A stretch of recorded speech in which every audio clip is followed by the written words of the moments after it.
Synth Network.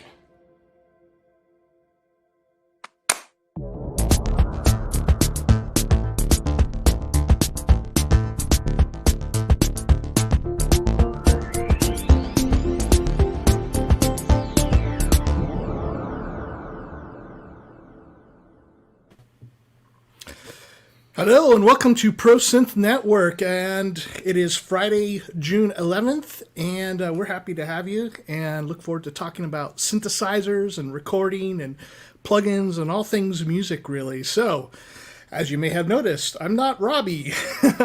I'm Cryss, and today we have kind of a special day. Robbie is on location at a record store. He's queued up and is waiting to get some records and some albums there. So we're doing things a little bit different, and I'm joined, of course, by co-host Ben Simpson, and as well as special guest co-host Dominic Hawken, which is one of our favorites. Welcome, yes. Guys. How are you guys doing? Not too bad. Not too bad at all. Feel a bit weird without Robbie here, but I reckon Dom's going to do a brilliant job. So I have to fill the chasm. It's gonna be all right. It's gonna be okay. We've got a live link, hopefully later, through to Robbie, who is queued up somewhere out there. I did try and get him earlier, but no, it just froze on me. So he's somewhere. I think that was him. But anyway, yes. So welcome to the Pro Synth Network, and I am not Robbie either. So we'll do our best to keep you entertained. So yeah, on with the show, Cryss. Yeah, thanks for being on with us, Dominic. And of course, you do it with about 1,000% less awkwardness as Ben and I do. So we're happy to have you. So, of course, if you guys don't know Dominic, Dominic is a fantastically talented musician, songwriter, and of course, creator of Mr. Wiggly plugins. And maybe just real quickly tell us a little bit about yourself, even though you've been on the show a bunch of times, just in case. Yeah, of course. Well, I'm on Sonic State a bit, which is probably why a few people might know me on here. And my background really is a session player and a keyboard player, live keyboard originally, and then session playing, and then ultimately as a songwriter. And I did a lot of pop stuff. I wrote some stuff with E17 years ago. And now, generally, I'm doing some plug-in writing, still making some music, some film stuff, bits and pieces like that. But the main push is the Mr. Wiggly plugins. Mr. Wiggly was the name I came up with for my sins to do some dance stuff and some techno work that I was involved with. And it's now a range of plugins. So I've released a plugin called the Incinerator, which is a real metal incinerator, which is behind me, but just off screen over that way.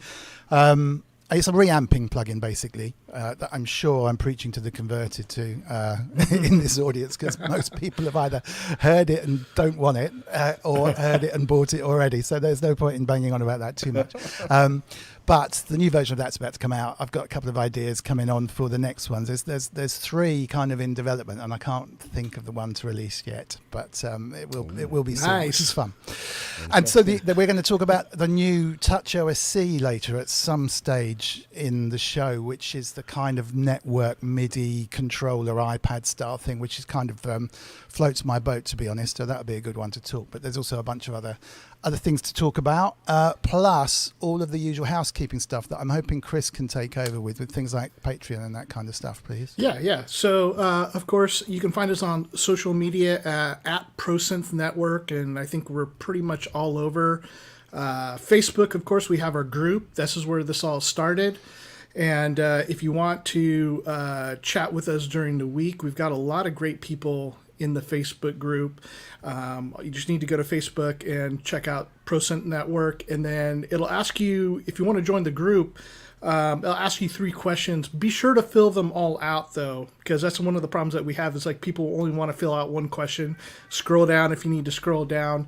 But get connected because there's so many wonderful people in the group, and there's such a wealth of knowledge and so many great discussions that are not just Friday, but throughout the entire week. So I encourage you to do that. Of course, we're on Instagram and I think Twitter as well. And if you need to get in contact with us, info@Pro Synth Network. And finally, as far as housekeeping goes, we do this out of our own free time, and the software that we use does, we've slowly increased the quality of our show, and that's been in thanks to everybody that supports the show. So in the chat, the box below the screen there, in the info box, I guess you would call it. There's a link for that to be able to donate. Again, those funds just go for keeping this going and keeping it looking good. So, I think that covers it. Did I find the right button? Yeah, that's the link. Yeah. There we go. I should try this professionally. Wow. Cool. So, okay. Well, thanks very much. Let's get on. So, obviously, a quick kind of what have you been getting up to, Ben? To start with, anything exciting on the horizon or on the radar coming up or in the past few? Yeah, I've been rehearsing the week before this one last week, and we're set to go off again this weekend. So we're spending the entire weekend rehearsing, and it's like a stay over and probably end up quite drunk, I should imagine. I'm looking forward to that. It's a proper kind of get-together thing. We're not, What are you rehearsing? Social thing as well. What are you actually rehearsing? Because I don't actually know what you've been doing. Right, it's an 80s tribute show, but it's the electronic side of the 80s. So it's like Human League and Visage and Depeche Mode and all that kind of stuff. So brilliant. So is that going to go around the country, COVID permitting? Yeah, hopefully. Yeah, we have got a couple of dates booked in for July, but it's up in the air whether that's going to get pushed back or not now, isn't it? So, it'd be great if it was. What's the name? How can we go and see this? I'd love to take my daughter. We were quite successful as Electro 80s, and Electro 80s kind of went separate ways over the lockdown. So we've come back as Electromantics. So nice. That's our kind of new version of that. Excellent. Oh, that sounds great. That sounds so much fun as well. Just to kind of just make those massive synth sounds on a proper stage. Brilliant. Yeah, and how about you, Cryss? What's been going on? Yeah, still keeping busy. I did some rearranging in here last week. I don't remember if I mentioned it or not, but I had to pull out my matriarch and what little Eurorack stuff I have, because I wanted to get going on the 2600 and working on it. But it's not a very convenient area back there. There's no, it's in front of a closet, so power and bumping into it. So I've got stuff set up a little bit off camera. And I've got a workbench set up. I worked on a couple guitars over the last couple of days, and now that those are cleared out of there, I can start getting into the 2600. And we'll be having some great techs on in the next couple of weeks as well. So it'll be kind of fun talking with them about that stuff. But yeah, I've been working on that and a little, when I can, new music and new plugins and working on stuff. But yeah, not too much other than that. That sounds great. And the 2600, I've kind of saw one YouTube vid that you were doing. It's working but poorly, I think. Is that a fair assessment? Not so much. It's in great condition, but it's not working. It hasn't been used in, I'm not sure, probably since the early 80s, I would guess, gotcha. Or mid 80s maybe. So it's just the normal stuff. In fact, Simon, who's on our show regularly, had a chat with him during the week, and one of the interesting things that he mentioned that we have the exact same model. Like there's some peculiar things about it. The holes for the speakers are in a certain configuration, like they're square instead of having the corners missing. Right. And so it ended up being kind of a fun thing. And he had gone through the similar process where restored it, had to get it working again, and some of the issues that he encountered as he got it going and fixed up, and then more things failing, and Wow. so it'll be fun. And again, it's just a long project, and What a thing to have, though. Yeah, so jealous. Oh, no, so yeah, jealous. yeah. I have a grey meanie. I need a blue meanie of an imitation here, which is lovely as well, actually. But that's my dream synth. Absolutely.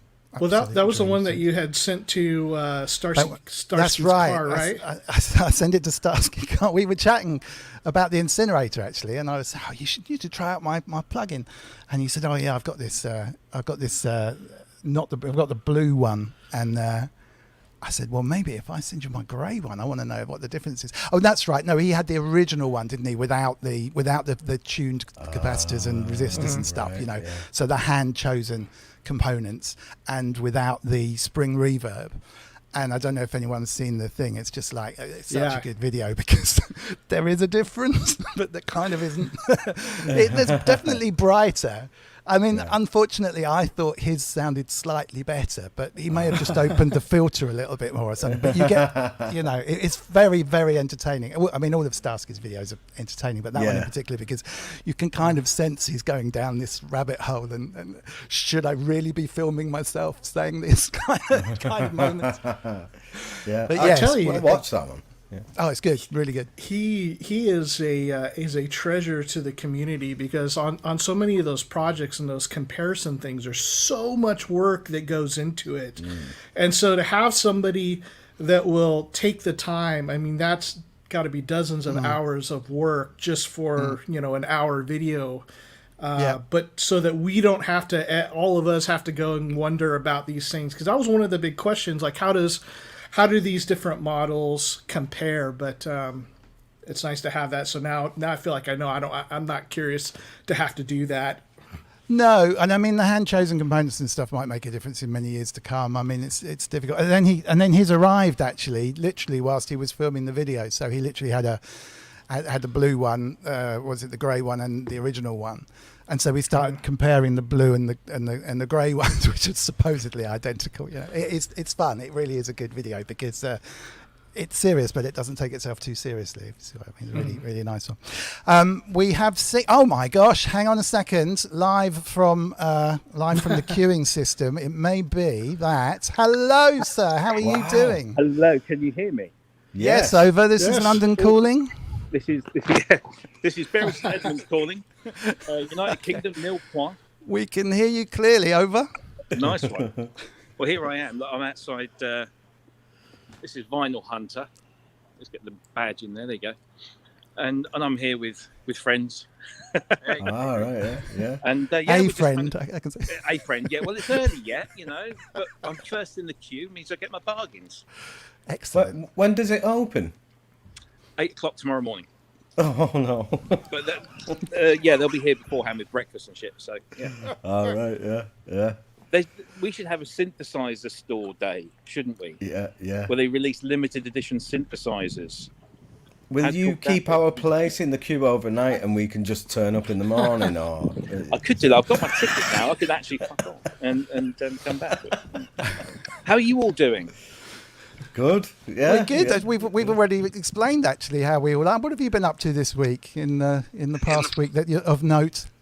Not a huge amount. Doing podcasts and editing new ones coming out in a couple of weeks' time. Can't say who it is, but she's lovely. And she'll be going live in a couple of weeks. I don't think I've bought any more gear. I've got my Uno Synth Pro on the way.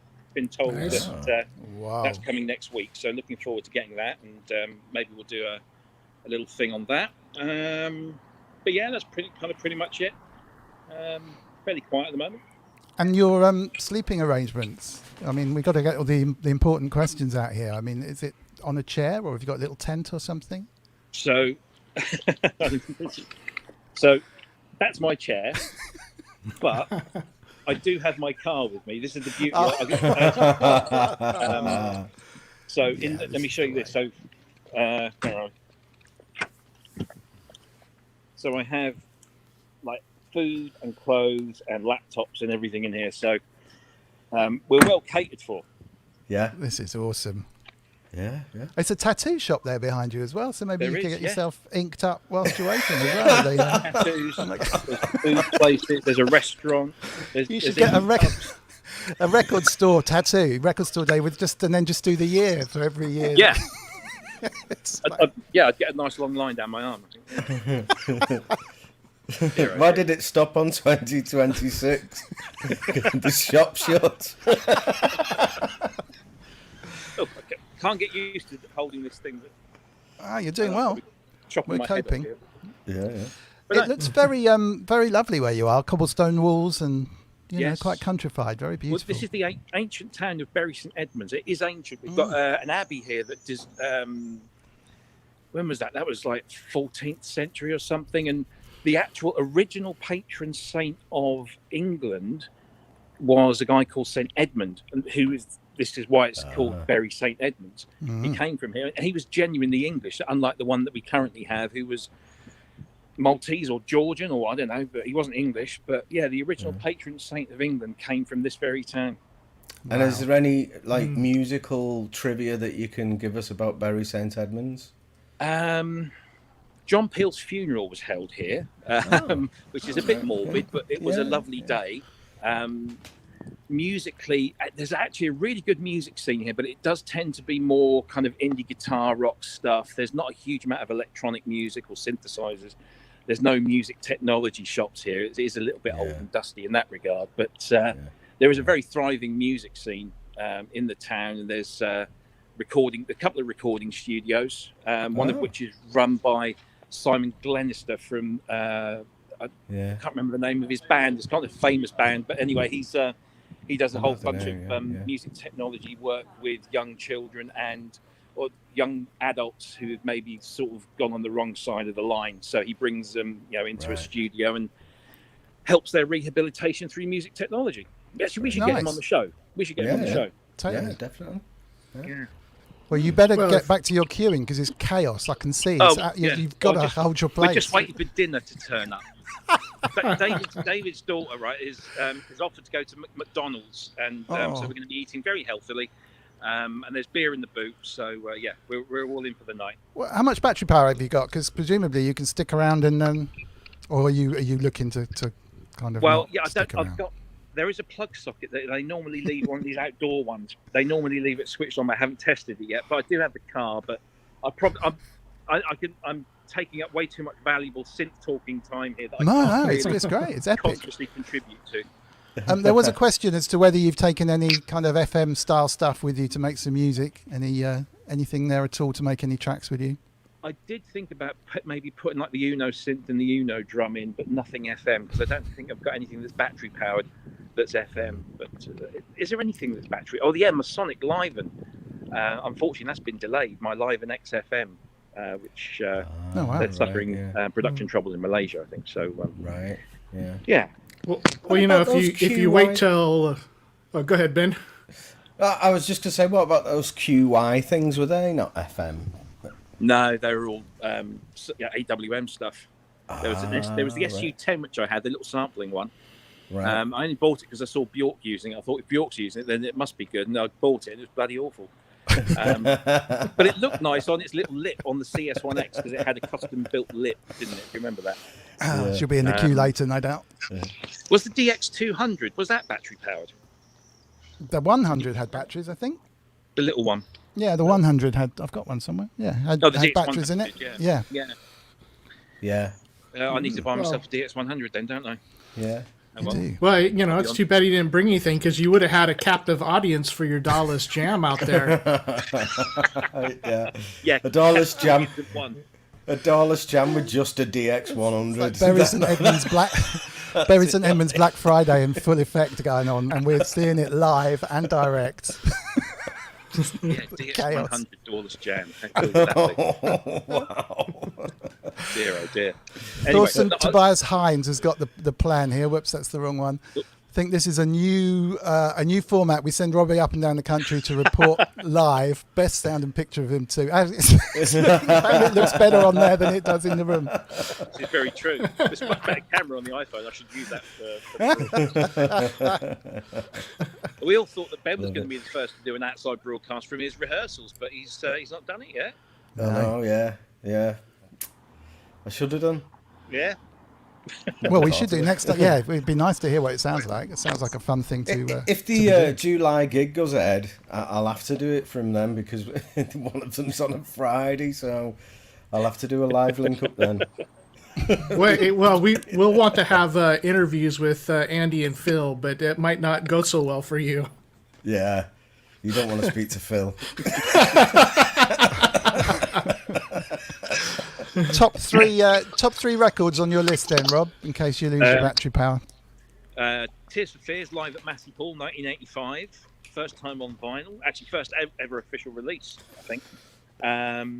Prince, The Truth, which was an acoustic album that he put out in the 90s. That's quite rare. Wow. Michelle Indegiacello's sophomore album, which was produced by Dave Gamson, so it sounds amazing.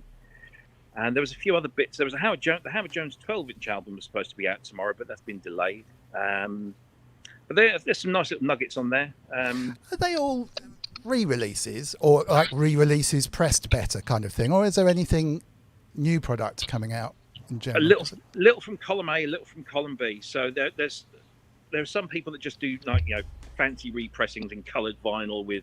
Yeah, whatever. Half and speed. Then there are others that it's like stuff that's never been released before. Like for example, Elton John's got an album coming out tomorrow, Regimental Sergeant Zippo, which was apparently the lost first album. So that might be interesting. But yeah, there's clearly labels and artists that cash in, but there are other labels and artists that put out really good stuff. Dutch Uncles, right? It's a band I really love. Their first album is coming out as a repress tomorrow, which has been deleted for the last 10 years. So that's really useful for people who getting into Dutch Uncles that haven't heard them before, which I thoroughly recommend people do because they're brilliant. Yeah. One to check out. Brilliant. Okay. Yeah, it's interesting because most of the ones that you said were remake, and I understand because you want to either rebuy them or, I mean, a couple of those I kind of had. And it's the same when CD came out and everyone was buying CDs to replace their vinyl. So it's a good way of for the labels, I guess, to get their catalogue out there again. But it does seem like a really good opportunity for new releases as well, unless it just gets swamped under the collectors. It is a collector's day, really, is it? I suppose. It is, yeah. Arseholes like me that turn up at 5 o'clock in the afternoon and ruin it for everyone. But they've got used to me here now. Everybody kind of knows me. It's kind of sad, but nice in a way. I think we need to call the police, really. Well, what we normally get is we have these things called street pastors. I don't know if you have them anywhere else. And they're basically a collection of very lovely people that roam the streets around 11 o'clock, kicking out time, and help people that might have had a few too many to get home. Yeah. And they always carry pocketfuls of Freddo chocolate bars because, a nice little chocolate hit when you're coming down is always, and they always stop by and they always give us some Freddo. So that's takes always the edge off the fight that you're about to have, I think. Absolutely. Calms everything down. Chocolate always makes friends of everyone. I thought you was talking about food. Street pastors. I thought disappointed. Wouldn't that be good? A street pasta. Yeah. Well, you shall forever be called Regimental Sergeant Zippo for me from now on. I think that should be your title as the controller of the Pro Synth Network.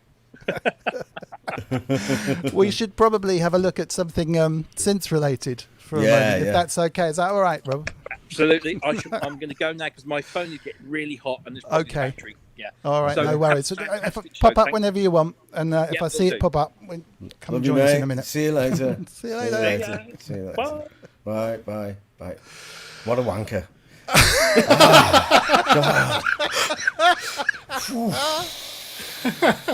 Well, we know if he loses his job and Pro Synth Network goes south, that he'll have a full and wondrous career giving street tours on pastor. top.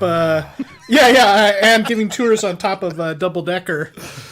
Absolutely, it's fascinating, isn't it? I'm a little disappointed there weren't more people, but I guess they'll arrive quite soon. It's not central London, isn't it? It's Bury St Edmunds with a small record. I mean, what a shop to have though! If you're into music in Bury St Edmunds, that's not the kind of shop you'd expect to. I reckon tomorrow morning when the doors open, there'll still be just him and his mate. And he just didn't need to do it at all. He could have turned up at 5 to 8. Oh dear. Right. Okay. So we have a list of things that the wonderful Regimental Sergeant Zippo has sent us to talk about. So we have Touch OSC, or let's start with Touch OSC or the Engelen Audio. Yeah. Well, Touch OSC is a bit techie, isn't it? Should we do the Engelen Audio plugin? Sure, What do you sure, think? Yeah. Okie dokie. So this is Engelen Audio, and he's released 3 plugins, and hopefully I'll be able to show you. There's a plugin called Kaput, which is a tape emulation. There's a plugin called Chorus with a K, which is a chorus, but it has flanging and all that kind of stuff with it as well. And there's one called Sahara, which is a kind of amp distortion modeling, I think, rather than reamping. I think, anyway. I'm not sure if there's that many videos about it. You found one, didn't you? There's this review by the GarageBand Guide, which we can just flip on and it will show you a little bit about it. So here it comes. First up is Kaput, which is a fantastically straightforward and lightweight tape saturation plugin. You've got all kinds of controls to play with here. You have different input sensitivity buttons. There's a bass boost button as well. You've got wobble depth controls and a toggle wobble on and off. Try saying that 3 times quickly. You can also toggle the 4 times oversampling on and off as well. You can toggle the stereo crosstalk functionality and the audible noise effect here. So there's a bunch of stuff. There's also this one called Sahara, which next up is the we amp have sim. Sahara, which was actually Engelen Audio's first ever bash at an AU plugin. Basically, what this is a simple to use but versatile distortion/saturation plugin. You have 4 different distortion algorithms to play with here, as well as controls for things like voltage bias, variable shape controls, and pre-processing EQ to quickly craft the exact And lastly, we can. I'll put this vid linked in the chat in a second. But the chorus is really nice. I was Last trying but it out by earlier. no means least is Chorus, which, as I mentioned, despite the name, is not just a chorus plugin. It also does a fine job of giving you some flange and vibrato effects. This one does actually come with some presets, which are a great way to get an idea of what this thing is capable of. So I'll paste the link to this YouTube video in the chat. Anyone other than me had a chance to have a quick go on this? I should say that these are effectively free.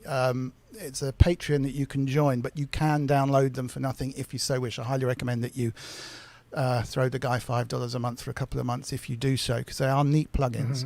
But he's a relatively young guy. He's relatively fresh out of college, I think. If you check out his website, I'll put that in the chat as well. But really smart guy, and these are really quite sweet plugins, especially because they're effectively ultra low cost. They do what it says on the tin. Anyone want to pick up on that one? Yeah, well, I downloaded them. I think that amazing that they're free, and the chorus, like he mentioned in the video, it's a lot more than a chorus. You've got flanger and vibrato effects, and the flanger is really good. It's a great quality effect, that, and the chorus is pretty good as well. I wasn't that keen on the Sahara. I used that on drums, and it did add a bit of punch to them, but it's a very subtle saturation effect. That it's like, well, it's not subtle saturation, but it's subtle distortion. It's okay on the saturation front, but I think the best out the bunch for me personally, anyway, is Kaput or kaput, as he says in the video. That's a great little plugin. It adds loads of character. It's a tape plugin, but it's an extreme tape plugin. It really mangles the sound up a bit, and it wobbles and it undulates and it drops out, and but it's great. I put it on this like lead line before, and it just added tons of character to it. It does, doesn't it? It sounds really. I mean, it's kind of over the top when you first switch it on, because it sort of has on-off buttons. I know there's a depth. It may be because I didn't find the depth knob, but it's very much the three buttons. I don't know if you can see my mouse here, but the three buttons at the top here are kind of input, sort of distortion, normal, quiet kind of stuff. Yeah. And then oversample makes it sound a little bit too nice, but you've got the wobble of the wow effect, effectively, of the tape machine, and the crosstalk and the noise is great. And then there's a bass boost, isn't there? Here, I think this one's a bass boost. So, yeah, really, really effective if you like that kind of lo-fi vibe. Really, I tried to get it so we could do a quick demo, but then just before we went live, it didn't look like it was going to work, so I bottled out at the last minute. But honestly, well worth checking out. I think I will actually use that on a regular basis. You know, it is an extreme tape effect, but you can dial it back. You can switch sections of it off, and you can have it a bit less. But I think it's great, especially for have free. it on the send, I guess. Yeah. Well, exactly. Well, and the other stuff, I agree with you on the effects on the chorus. It had a really nice kind of chorus effect to it. The others were a little bit kind of thin sounding, I think. I think some of the chorus for me is either in all in or all out, really, to be honest. And this was just a little subtle, I think. But it's interesting with the Sahara, with your guitar head on. I mean, it sounded really good to me. I don't know what you were thinking, Cryss. Yeah, I'd have to try it myself. So I got caught up with some of our other topics in the week with the Arturia stuff. So trying to check out as much of that as I could. But these can be very useful plugins. I like the design of them. Like simple, flat. Obviously, like Incinerator has that kind of look. Valhalla has that look, and if you can do a skeuomorphic GUI that looks good, then great. But if somebody can't, then it's better that they just not even try. I don't mind stuff that looks like this because I find it quite easy to use, and it really directs your attention to what's important. With the Sahara, at least has a few different types of saturation in the tape. And one thing that I found very positive about this here is, like with the chorus, so many times, like when people make chorus or phalange or whatever plugins, they limit it quite a bit. And so chorus and flange are the same effect, mind you, with different parameters. So you might have like a triangle waveform on a chorus and maybe a sine on a flanger. The delay time is generally going to be shorter for flanger, longer for chorus. Those kind of features, and then generally flangers will have some sort of feedback or regeneration, but they're essentially the same effect, and in the physical world, done with bucket brigade devices, just the same way. And so there's really not a limitation as far as, like, if you get something like a chorus, that it could also go into flange areas and flange into chorus areas. And of course, one of my favorite examples of bringing having a low delay time phalange, but it being used as a chorus, is with Andy Summers of the Police. A lot of his quote unquote chorus sounds are actually an Electro-Harmonix Electric Mistress, which does a fantastic soupy chorus sound that I really like. And so, yeah, when plugin designers give some flexibility, this has control over the waveforms and the delay time. One of my pet peeves is like when they don't give you delay time control on choruses, and so I know that it's maybe not the easiest thing to understand for some users, but it really makes it a lot more versatile. So glad to always see that whenever we come across plugins that have that kind of versatility. Totally. I mean, so anyone in the chat or watching that doesn't understand it. I mean, that's how the first chorus and flange came about. I've said this before, actually. The flange is the reel on a tape machine. The bit outside the reel is called the flange. So they used to run two tape machines side by side in sync, and then they used to slow one down slightly by touching the flange of one, so it would just delay slightly, and that would delay the two identical signals and give you a chorus effect or a flange effect depending on how much it was delayed. So the way these things work is exactly that. It just depends on how long that delay is, and of course chorus is kind of going in and out like that, so you're subtly changing the speed as well. So I think that's what you said. A small delay is a flange, Yes. and a larger delay turns into a chorus. And then if you make it even more larger than that, you start to hear the delay. So you get the slap back kind of echo, Elvis-style vocal echo. Mm-hmm. So yeah, and then on into another related effect, which actually comes from the same place.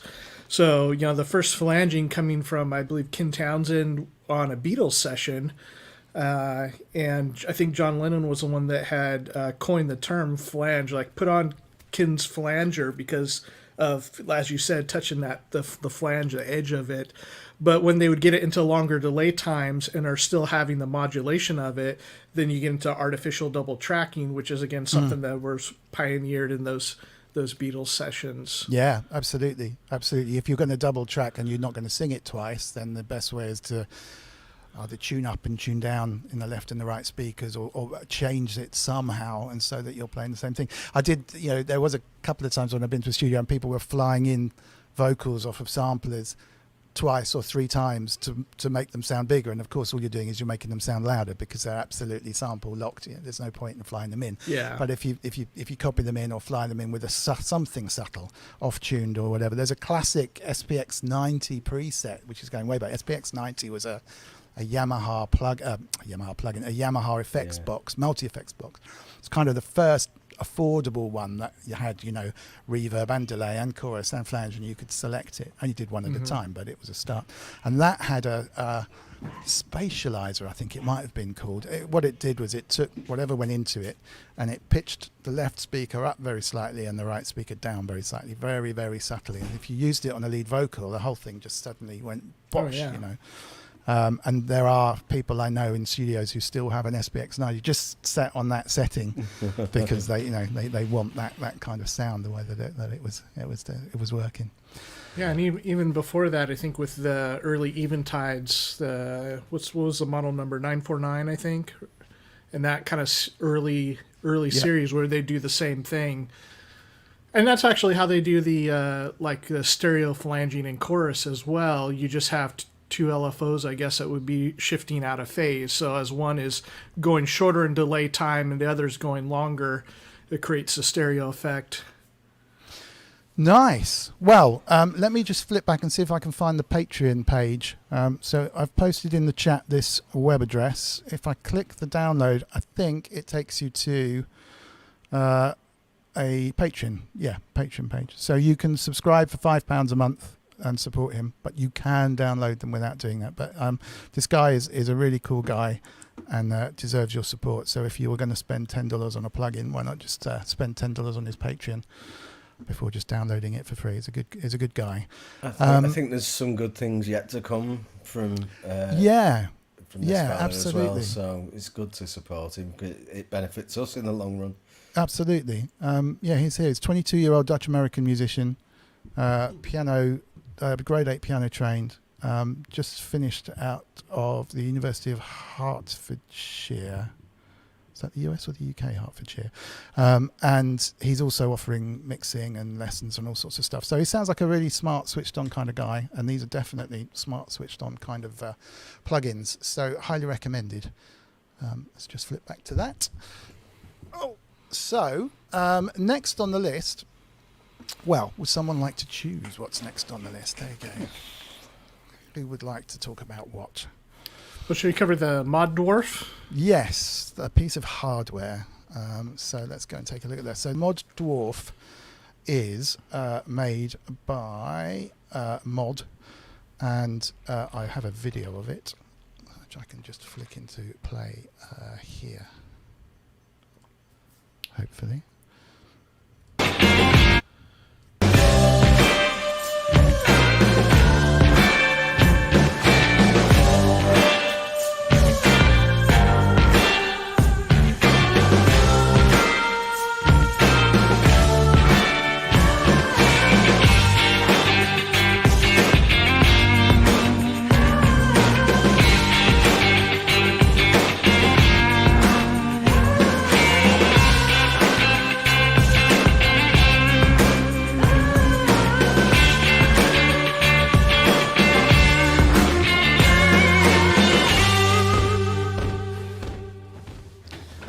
to be honest, I didn't really learn. Whoa, stop! Sorry about that. I didn't really learn a huge amount from that. However, they have a Mod Duo X, which I'm guessing, this is all new to me, this one. I'm guessing this has been out for a little while and the Mod Dwarf has now come out. Is that right? Or are these two completely new things? I don't know. I don't know the timing on the Mod Duo X. Did you catch that, Ben? No. Okay. Because it was specifically talk about the Mod Dwarf, but to me it'd be good to kind of talk about both of them because it does look really, really cool. Yeah. This Mod Duo X and Mod Duo are basically open source based plugin boxes, if you like, and the internal software and the plugins are effectively all open sourced. I believe some of the plugins are available are closed source. It will play or import Max MSP style plugins, and it will also import LV2 plugins, which were pretty new to me, but they are the Unix Linux version of VST or AU or the standard stuff. So they are effectively just another VST style format, and there are bundles of this stuff around. It's a whole rabbit hole if you want to start going down there. And there's some pretty good stuff. And because they're all open source, you could either get in and do your own. You can pretty much find what you want. You could find a friendly developer to go and do some stuff. Or you could release your own and sell them. Or you can just do some work in Max MSP. Or obviously, if you don't want to do any work whatsoever, there's a ton of MSP-based plugins and LV2-based plugins out there. The Mod Duo has these two lovely screens. I'll try and zoom in a little bit on it. It really is quite cool. And it's basically a computer in a box. It has an ARM processor in there, Hexa something or other, Hexa thread processor or something. It's pretty powerful. These two screens, and if you're geeky, you can literally get in and program it to do whatever you want. But basically the idea is that you can upload from the computer any number of parameters. You could customize what it does or just use it completely out of the box. So it's like one of those stomp boxes that you can, almost like an H9 if you like, at one end of the scale, where you can download whatever you want online and plug it in. And there's a few of those around, isn't there? I bought one recently. I can't remember the make of it, but you know, an expandable, updatable, choose the plugin that it wants to run type of thing, but on a very open platform. And it does seem to be super well supported because it's picked formats of stuff that are already supported. So rather than trying to, reinvent the wheel, it's gone, all right, we're just going to implement something. And I think we talked about here before that it would be a really good idea to have something that hosts VSTs, a hardware VST player. This is as good as that, definitely. And then if you flip to the Mod Dwarf, not sure what's going on inside, but it's a mini version, I believe, of the big one. And cost-wise, the Dwarf is £377 on Reverb, and I think the bigger version is, I'll have a check in a second, but about £570, something like that. Yeah, I think it was around 600 mark. 600 quid, yeah. So that would be well, the way it works in the UK, they probably just convert it straight with a dollar sign in front, but 750 and 450, something like that, 800, 400, something like that. So, any thoughts, Ben? Let's come to you. See what you think of the Mod Audio stuff. Yeah, I love the concept of it. I don't think it's something that I would use personally, just because I tend to use everything in the box that way, effects wise, and that I don't go for like doorless jamming or anything where I possibly integrate something like this, but the possibilities of just being able to download the elements that you like, although it's not a new idea, but like the open source part of it, I'm not familiar with an alternative that does that, and I quite like that aspect of it, that you can just go out and essentially make your own kind of pedal, because it'll only have the bits that you want in there, and it's kind of like a pedal rig in one box. But you could, if there is a load of stuff out there, you could come up with something that is totally unique to you, and that's always a good thing, isn't it? I don't like people all using the same setups and that. It's totally, yeah. So yeah, it's great. It's great. It's a bit. I don't know if it's a bit expensive. The £600 one seems a little bit expensive to me, but it's got loads of potential. So Cryss would probably know more about it. Yeah, than 578 the Duo X with Yeah. free shipping over here. So yeah, just under £600. It looks really cool. That's important. Yeah, I obviously. believe that It really the Mod Duo came out in about 2018, and the Gotcha. Duo X is Is the new one. an enhanced version. And you're right about the dwarf. That's just like a. I mean, I'm lower disturbed that I don't know about this. I Yeah. honestly, it was the first time I'd even come across LV2 plugin format when I looked into this Yeah. yesterday, and it was like, hang on a minute, I'm making plugins here, you know. Yeah. VST, AU, it's another one, Yeah. and suddenly, and of course, being open source, all of those algorithms and codes and stuff used within them are available for people to study and make better, and all the rest of it. It's Wow, yeah. fantastic, absolutely fantastic. Chris, what do you think? Yeah, they're interesting. I think the foot switchable one is going to face a lot of competition. There's a lot of devices already, particularly that are marketed to guitar players that are multi-FX. And you mentioned I can't remember, I think you mentioned the M9 or H9, which would be, of course, two examples from, Line 6 and Eventide. And they can, be a nice small package to have an enormous amount of effects on your board. So I have an Eventide H9, and again, you can only play one effect at a time on it, but I've long used it when I would go and play because it'd only take up this much space on a pedal board. And then no matter what you showed up to do or to record or whatever, like you were certain that you would have the stuff that you need because like maybe I didn't have a tremolo pedal and the amp that I grabbed didn't have tremolo. Right. But I showed up, I could set something up for tremolo pretty quickly on that. And, generally, with guitar, it's always usually like pedal boards. And so, but I have something kind of similar, in the same vein. And this is the Line 6 HX effects. And I thought they had done a really good job on this because it is a multi-effects.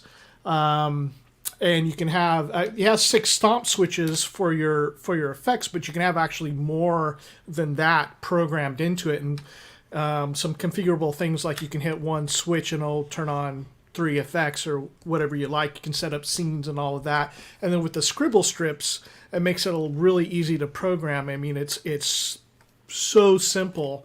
So devices like this, I think, have been growing in popularity, and I use this like when I don't want to bring my whole pedal board or one of my pedal boards, and I just need to just show up and jam or something, or if it's a specific kind of live event where I need very particular tones, then I'll just program a whole scene or several scenes into this.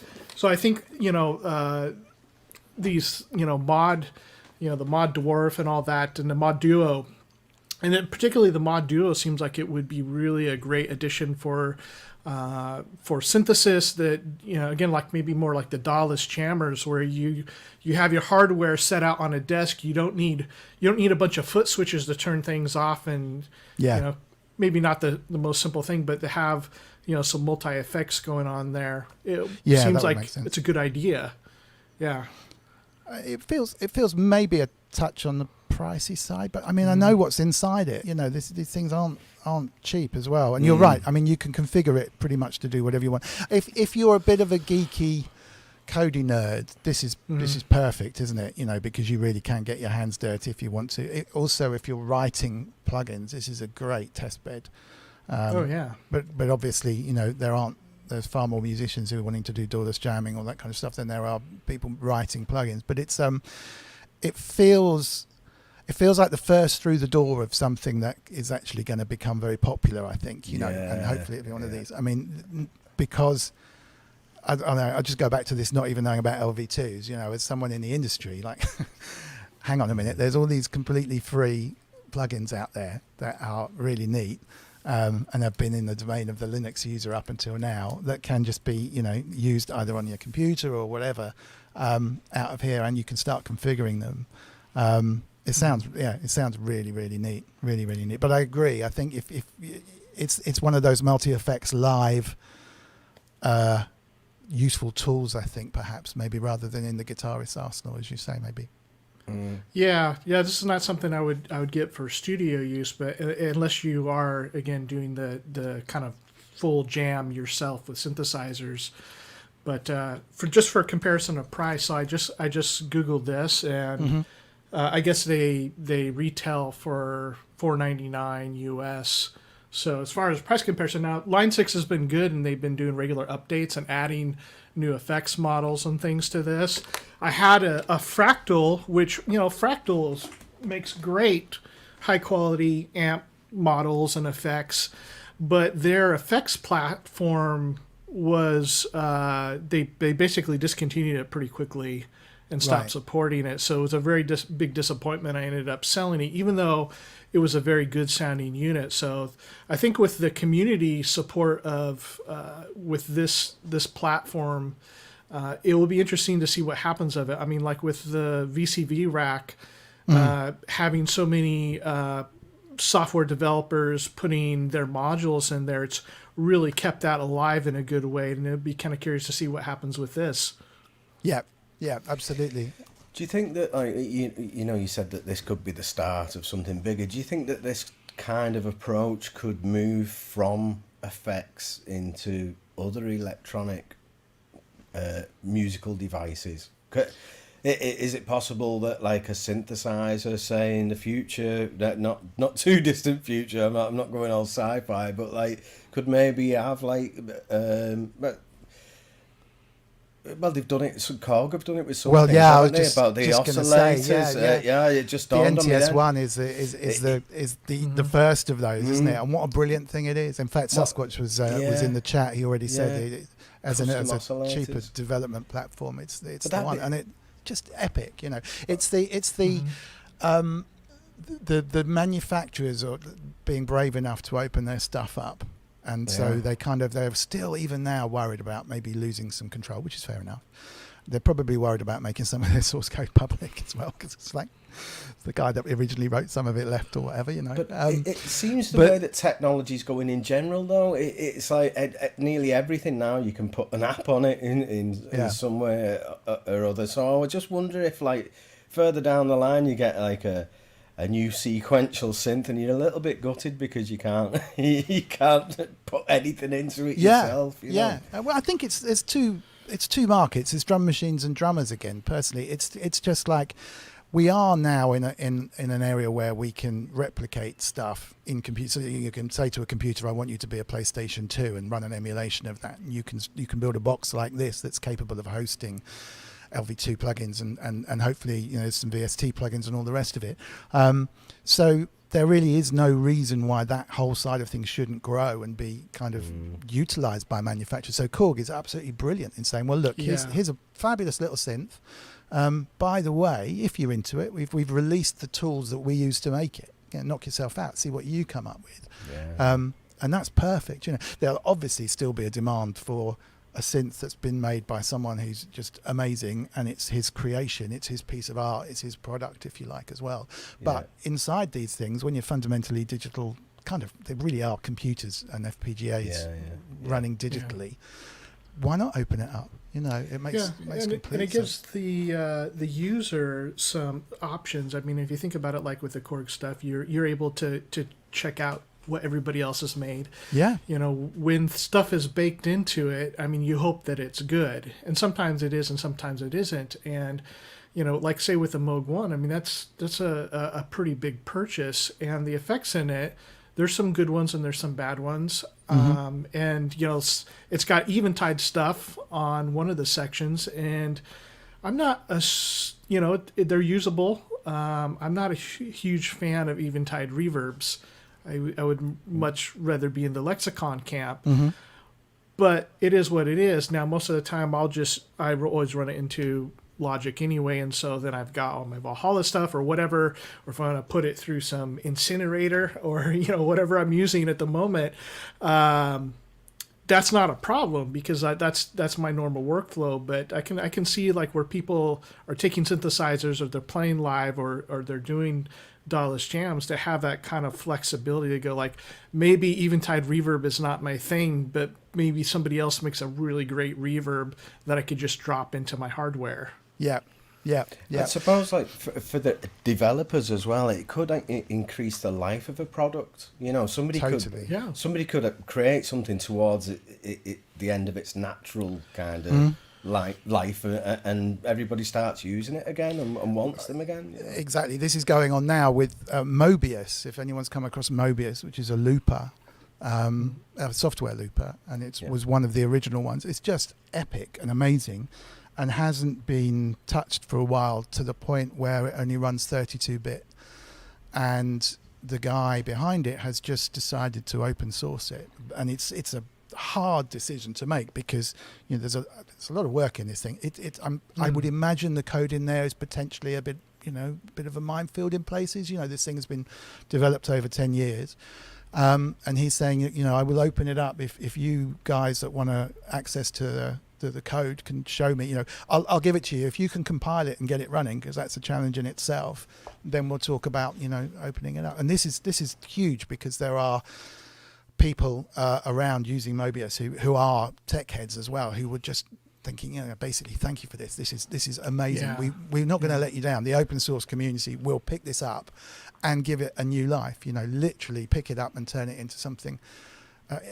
If the only thing that happens is we can compile it into 64-bit, we've already achieved something that is going to be that's going to give everybody. A lot more life.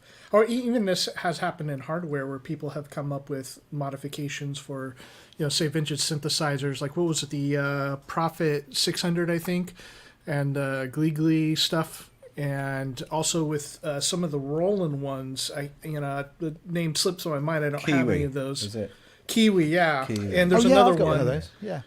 Yeah, where they've all of a sudden taken a really great sounding synthesizer and given it a lot more versatility. I mean, we've talked about some of those things, like what will happen when you give it more envelopes and more modulations and things like that, and you increase the processor speed and you're able to have faster envelopes, and that could really bring a great, like you got a synthesizer that has a really great tone, but now you can just do so much more with it, and that synthesizer just continues to live on. Yeah.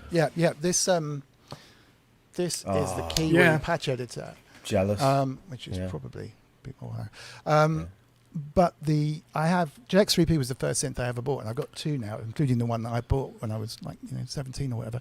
And it has a Kiwi board in there, which adds functionality to, adds an extra envelope and all sorts of bits and pieces. Doesn't change the core internal sound in terms of what the oscillators sound like, but it combines them in different ways. It turns it into a brilliant synth and adds things like touch sensitivity, and that obviously have a huge thing. And he bought that thing out to program it, but then built in the capability to program an MKS70, which I've got, an MKS80, and all this Roland stuff, because I was such a Roland fanboy.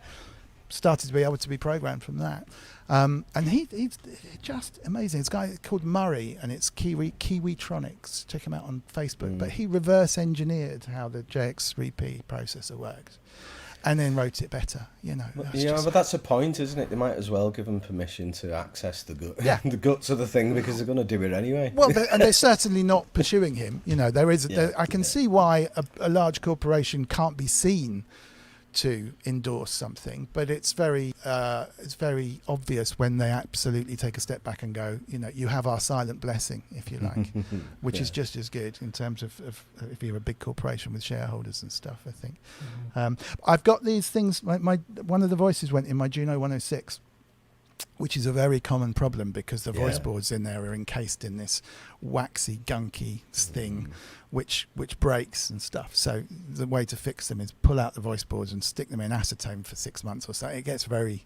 Anyway, so I might do that. But there's another guy who's built the voice boards from scratch and then added some extra stuff in there. I'll have to look up the link in a minute, because I've completely forgotten. But they're called gravitational slingshots. So I have 6 gravitational slingshot Juno 106 voice boards to go in, which I'm really looking forward to, because that also has a Kiwi upgrade on it. which is really exciting. But I mean, yeah, there's a whole second market, isn't there, for not just software but for hardware. I mean, look at the Bucket Brigade delay chips that they've remade. I mean, Behringer, I think, made some of those chips themselves, didn't they? But yeah, X5 and Cool Audio have been doing at least. I don't know who else is, but yeah, I mean, that's really revived the analog delay market. Now you have like really massive productions of analog delays by MXR with their carbon copy and Electro Harmonics.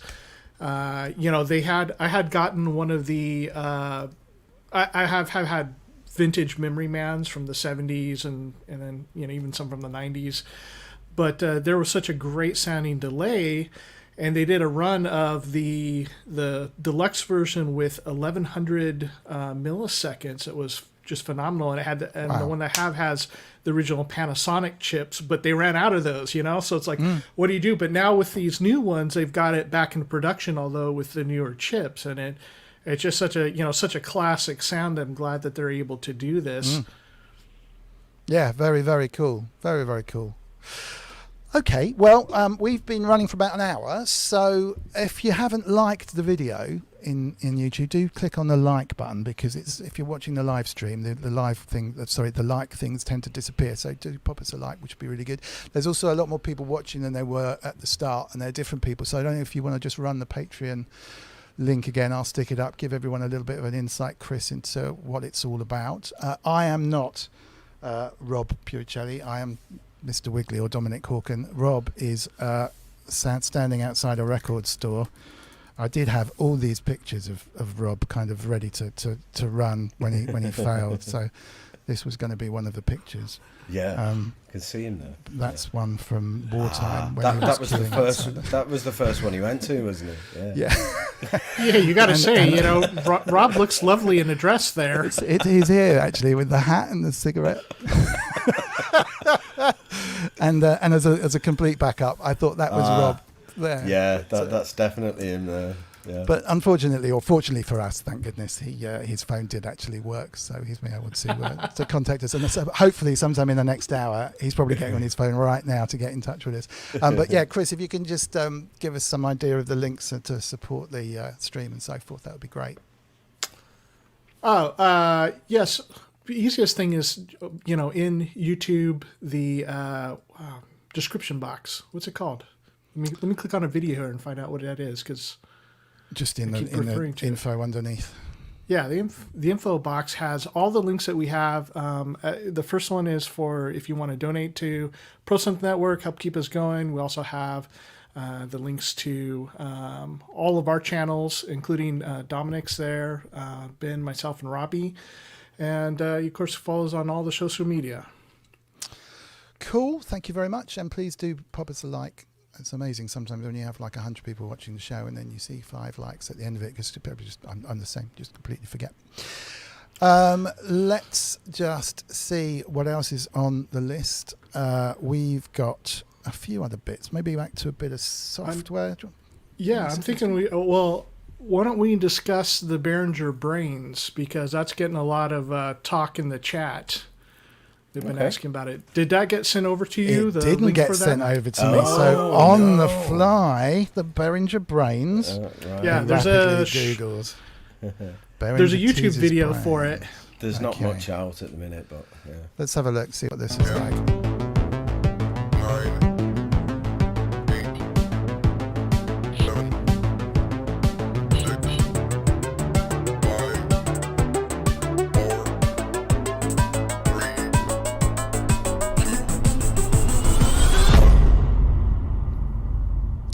Is that it? Okay.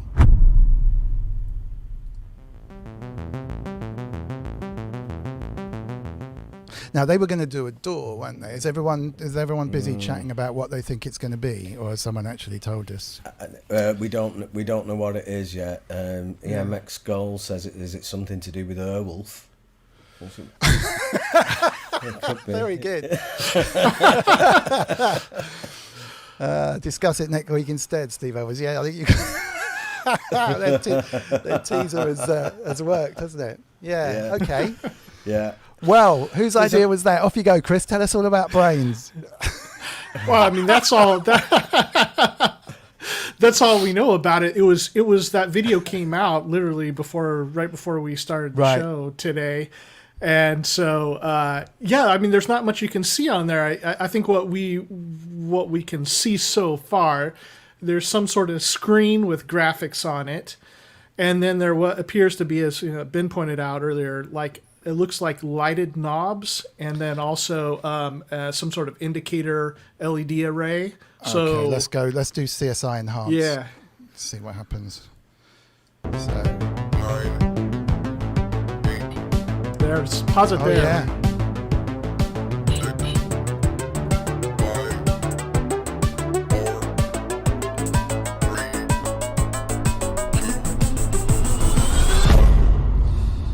Drums. I'm wondering. Yeah.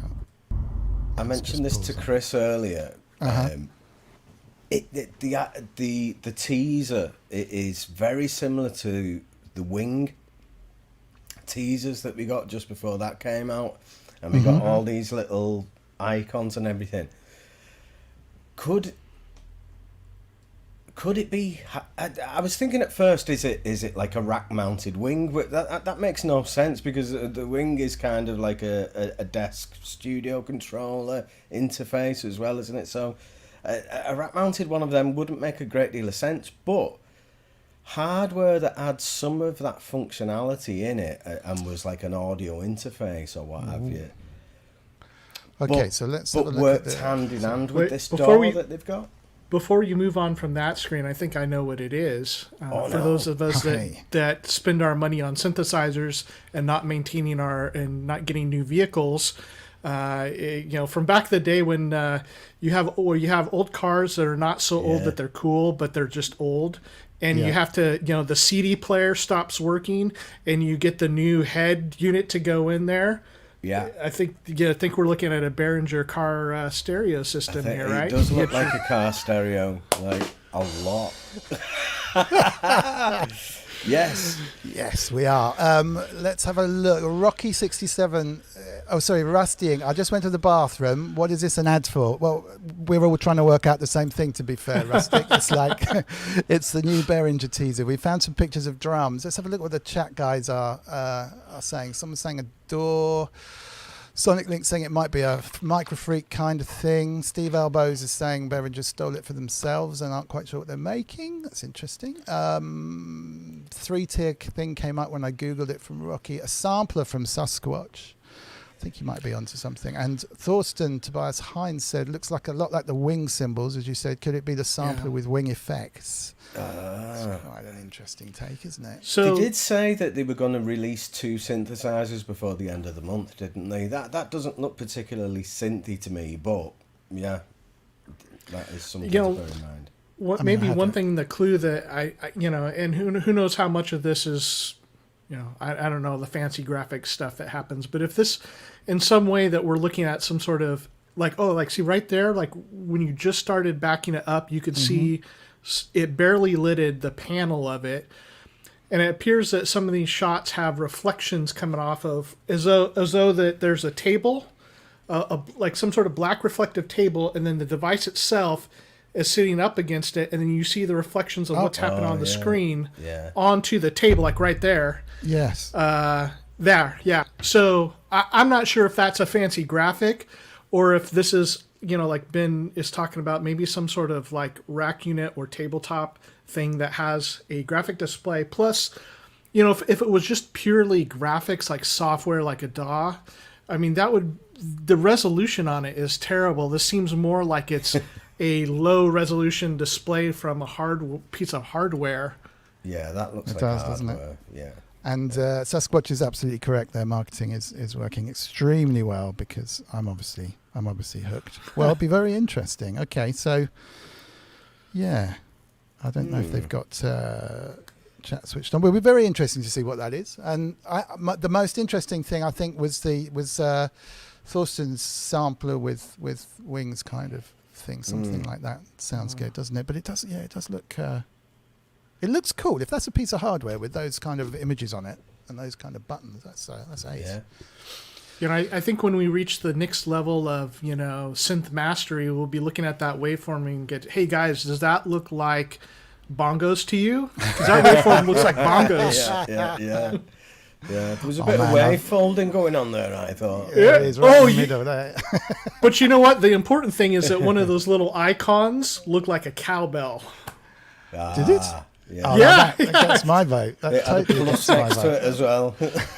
Let's see if I can, there you go, back in the cowbell territory. Let's have a look. Is there one of them? Yeah, there it is. Oh, yeah. Down on the Yeah, it bottom, is. below the Yeah, I hi-hats. see it. Yeah. More cowbell. It's green though. That traffic light thing is meant to be one of those weird kind of chord notes, I guess. Which obviously maybe that's a drummer's.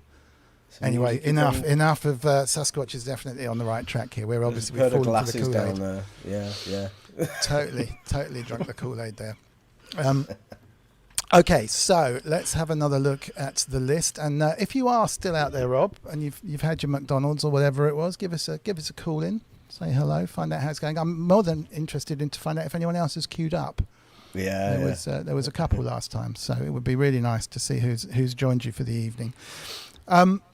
Back, other than is there anything else not on the list? I'm completely unprepared for. Should we talk Sorry, that was our fault. That was our fault. Should we talk about the Arturia FX Collection 2? Most definitely. See what that's all about. So Arturia have launched, I've kind of given the spoiler away, the FX Collection 2. And as always, there's a video here about it. So let's run that first.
Yeah.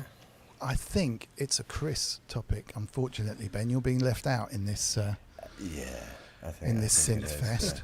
I haven't got a clue. I've got to say, I'm not that impressed with the Juno chorus, really. So, Really? If it's all, yeah, I don't I love Okay. it. In fact, it's my go-to chorus now. Yeah, I'll often even put it on guitar because I had the Tal chorus and I've got so many chorus stuff, but it's kind of taken over for me. When I first heard it, I was like, it seems a little bit dark, and I've got a Juno.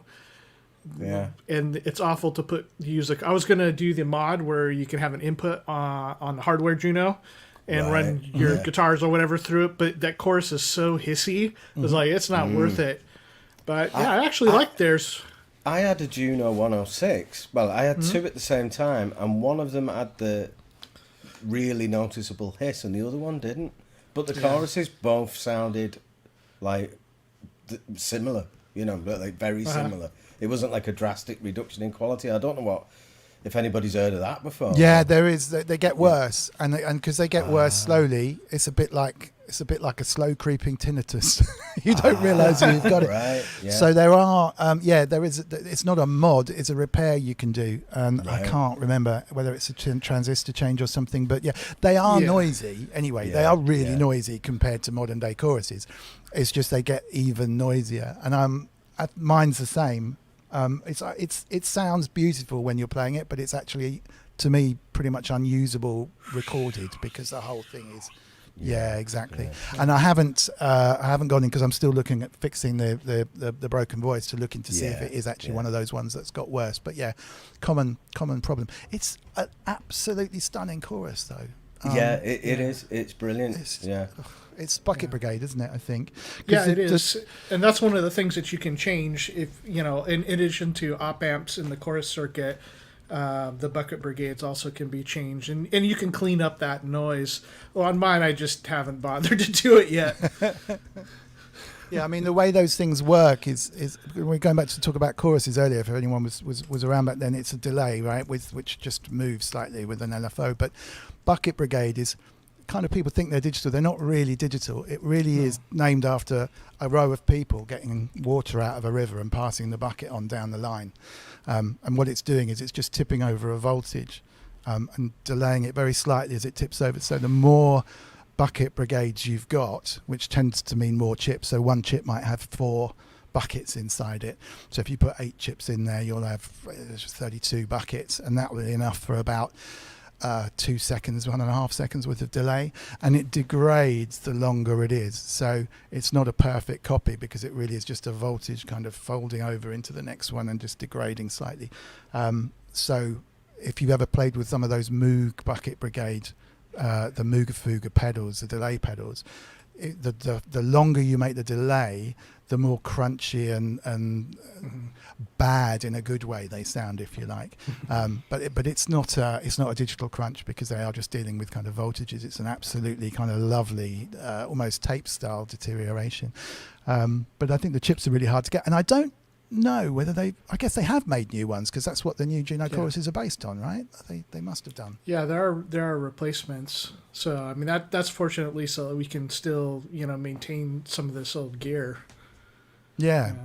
Because I remember I went on my Juno, and the second Juno I bought for £300 because the chorus didn't work, and it already had a Kiwi in it. And it was, nice! Absolute Nice. bargain, absolute bargain. And I managed to fix it, but in the course of finding it, it just turned out to be one capacitor had broken.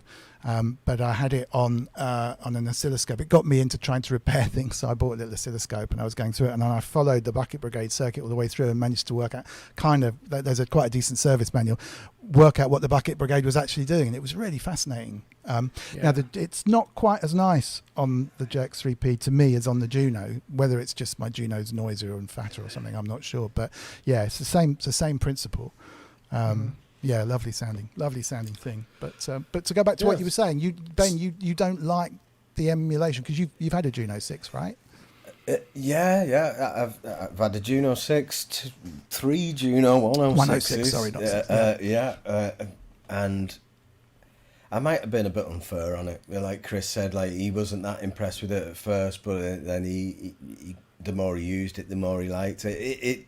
It is a superb chorus, the original, so maybe I've just got to give it a bit more time and spend a bit more time with it. Yeah. But it just didn't seem the same to me. But there's so many variations from machine to machine, isn't there? Like it was said in the chat, that the ones that I'm used to might have just sounded a bit different. Yeah, totally. Yeah. So the Arturia FX Collection, they've had an original FX Collection. I think they've been expanding it over time. But what this is that they've added a few new processors to it, and then they put everything on sale. And they've been pretty cool for giving away stuff. So if you get on their email list or you have some of their products. I'd already had the plate reverb for free and the Juno chorus for free, and then as far as the effects go, I had purchased their modulation ones, when it came out and it was on sale, and that's a really great set of effects. They have a version of the Roland Dimension D chorus. That's brilliant. Yeah, so I mean, if you have the Juno chorus. And then you have the Dimension D. You have a lot of really great Roland chorus sounds in there. I hope that they'll do the one that is, in my opinion, my favorite chorus ever, which is the Boss CE1. And I'm really hoping that we'll see that at some point. But I do have it in some other software, so and I used to have a couple of the originals, but I would like to have their version of that because they've been doing so good lately with their effects. But their Muton biphase is amazing. It sounds really good. Again, I had a big old hardware version 1 well, I guess not that big, before, but they're crazy expensive now. So, talking about old effects getting more life, like there's not a lot of people that can just afford a biphase. And so now you can, have it on your computer. I still have a Phaser 2, which I use. But the thing about in the software is that now you have like syncable LFOs and, all the kind of stuff that comes with doing it in a DAW that's very nice. Now, this effects collection has a whole bunch of stuff. So that's modulations. They also have compressors. They have EQs, channel strip type stuff. And in fact, there's the Deluxe Memory Man delay, Space Echo delay. They got a lot of great, like, kind of rolling stuff in there. And then... I was just going to say the biphase was it's because of the dub guys, I think. It's one of the Mad Professor style dub effects that they use for the original dub reggae stuff. And that's because I wanted to buy one for that reason. And I think that's what's pushed the price up on that front. There's some Roland 201 preamp style stuff. There's a lot in here. I didn't actually check out how much it was, to be honest, but I'll do that whilst you're talking. The ones right up at the just above there were the 3 new ones that they put in there, like the comp diode and the bus force and the EQ. So those are the 3 new units that they've introduced, but then everything else below there is the ones that are already in that package. There's some good stuff. This parallel 4 distinct module filtering. Let's just see what this sounds like.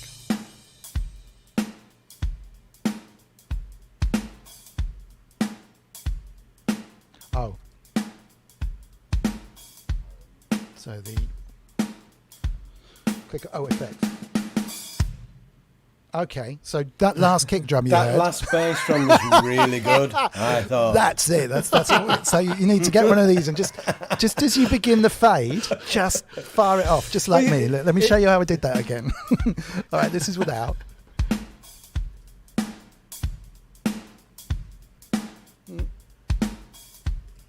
It's not really making much difference, is it? We did hear it. That last bass drum sounded different anyway. Bizarre. This is not a good advert. I'm guessing my... Okay. We'll give them the benefit of the doubt and say my browser's probably not doing them justice, but that would be a cool demo if it worked. Oh, you should probably put the Bitron on there, since we were just talking. Yeah, absolutely.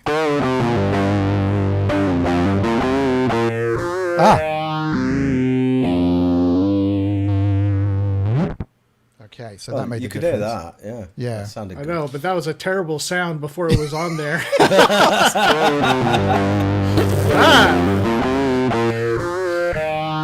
Sounds good when it's on though.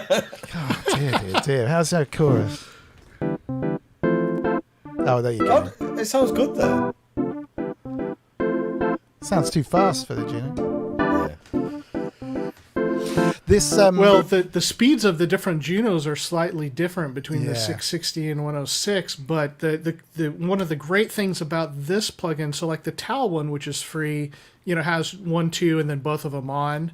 Although it doesn't replicate the behavior when both of them are on, it stays fully stereo. Mm-hmm. I know Native VS has an explanation of why that happens, but with this one, one of the things that I like about it is that you have, the modulation is noticeable, and I really like that. I as you said, Dominic, I'm not for subtle chorus. Like, if you're going to chorus it, like, chorus the hell out of it, make it really obvious and beautiful. But sometimes, if the modulation rate is beating against your song, that can be a problem. But they have that third section on there where it has the sliders, and that allows you to set your own rate and depth for it instead of just being stuck. Makes complete sense. It's so funny because you're used to a preset, which will vary from Juno to Juno because it's a little trim pot inside. That's far too fast. With this one for Starsky Carr, I think he needs to go and compare all the Juno 6 chorus speeds for us. There is somebody that did it, I think, on Gearspace, and maybe it was for the Behringer pedal, the June 16. Oh, yeah. And because some of the speeds were obviously wrong on it, and so somebody went and checked out all the speeds and stuff from the original the Junos. It was pretty interesting. Wow. Yeah, having taken my 3P apart, it's definitely a trim. Oh, it's King Tubby, the dub guy. Sorry, Rocky67, and Mad Professor as well. But King Tubby is the kind of father of all the dub reggae stuff. Neutron Biphase was his go-to thing. Yeah. And since people discovered that, the price has gone absolutely crazy. I'm just going to flip back because I think these were actually working. I think they were just very subtle. It's very subtle, yeah.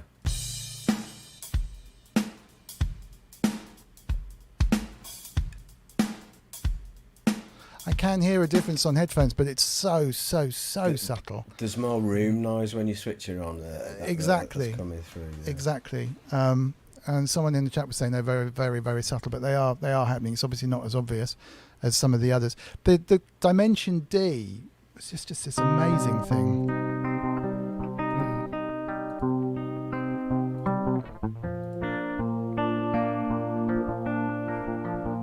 Which is Bucket Brigade delay again.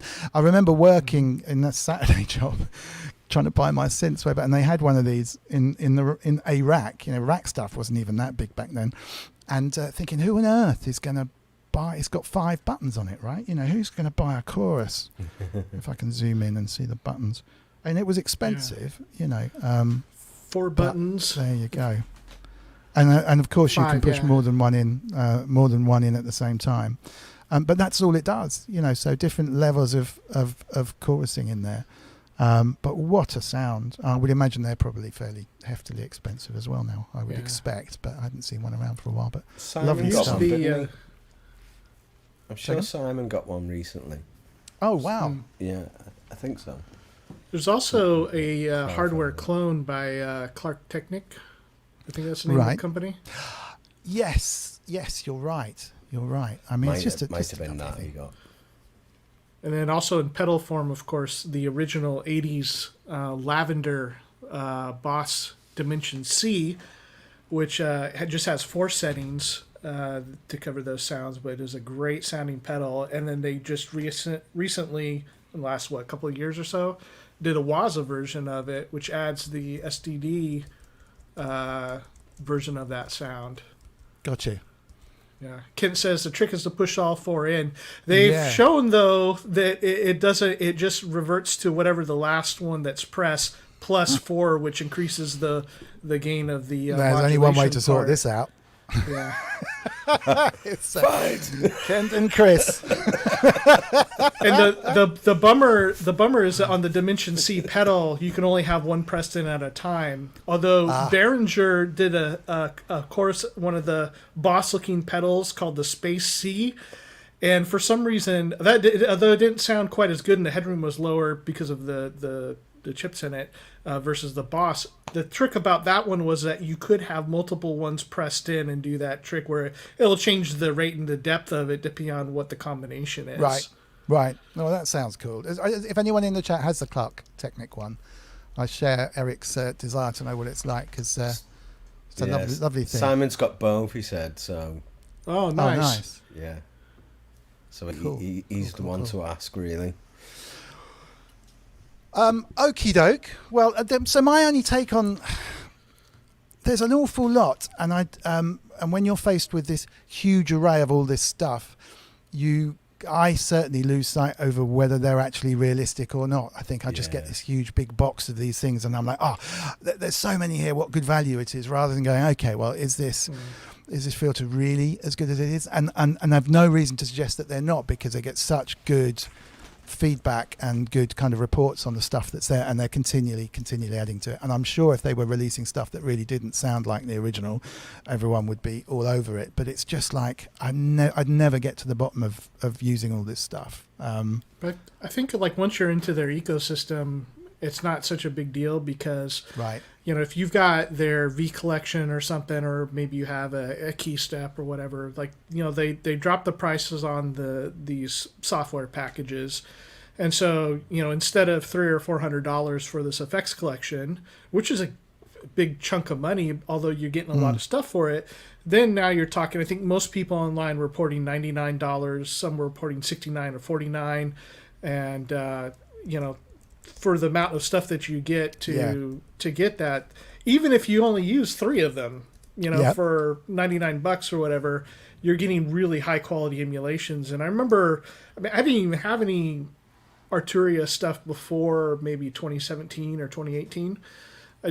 Just the kind of reputation of it. And then when they came out with, I don't remember which V collection it was, 6, I think, where they added the Buchla stuff, and some of the quality of the models were just getting up there to the point they're having some of the same problems as IK Multimedia, that you have some new stuff that is so good that your old stuff looks really crappy. And then, to have, they've gone and revisited like the Juno series, and the Jupiter, the Jupiter got so much better sounding in V Collection 8. It's ridiculous. I mean, it got significantly better sounding. Now that I go back to some of the older ones, like their Prophet is not. But once they upgrade it, then it's going to be... I think, I've never jumped into their ecosystem, and I did have a couple of the earlier ones, which I didn't... It wasn't that they were terrible, but I just didn't end up using them, and I think they've probably come on leaps and bounds. I mean, the price without me logging in, probably with me logging in, to be honest, because I don't know that much, so it's €300. Rocky67 saying his upgrade was €49, as he had a bunch of other stuff. I mean, it's a no-brainer for that. Wagu's saying that it was €99 for him. Yeah, really, really good. I mean, there's a lot of stuff. I've got so many effects now. It's just like I just can't justify these things. However, Neutron biphase. There was a cyclosonic panner that we used to use in the studios. The Orb used it a lot on some of their stuff, which was meant to be a 3-dimensional panner, and they were very expensive to hire. But we used it on a whole chunk of things, which I've not seen. To be fair, I haven't checked recently, but I've not seen appear on the list of remakes or anything, so maybe I'd have a quick Google and see. But the cyclosonic panel would be one I'd pay for. That was amazing. It kind of flipped the phase as the thing was going around your head, and really did give you. It was the Orb though. So who knows? Going back to what you said about having so many effects, I don't know if you guys have done this. Like I've for many years, having Logic or whatever, I just didn't invest enough time into some of the finer points of how to use it. And, with one of the things that I like about Apple is usually there's a logical and very intuitive way to do something. And if you can dream it in your head, I wish it could do this, there's a good chance that it probably does, and you just don't know it. And so one of the problems that I was having with Logic is that, as my plugin. How about plugin? Plugin collection started to grow. Your memory for what you have diminishes, and so you go through the menus, and you're like, then it gets to the brands. You're like, there's that one plugin that I like. Oh crap, who makes it? And you have to search through and scroll through. And I kept thinking, wouldn't it be great if I could rearrange these the way that I want them instead of just their stock thing? And so I Googled it. And I'm sure, of course there is. Yeah, there's a very easy way to do it through the plugin manager. So I created all new folders, and now when I scroll down my thing, I moved everything around. So I have it set up by effect category. So my first thing is, what do I have on there first? I don't, my more important stuff, consoles, delay, reverbs, or I think synthesizers is the first one. And this is a life changer. This is total life change. So I can rearrange all my Logic. Of course I can. Absolutely. Wow. And so now I go into, whatever category, chorus. And now I'll see all the chorus plugins I have. I have a Logic chorus, the Arturia Dimension D, the Juno 6, the Tal chorus, whatever. You can choose what ones you want to put in there. So if you want to have a favorites category, if you want to do it by type of plugin, it is revolutionized my workflow. It's made life so much easier. Wow. Okay, that's my evening sorted after this. This is brilliant. Really, really good.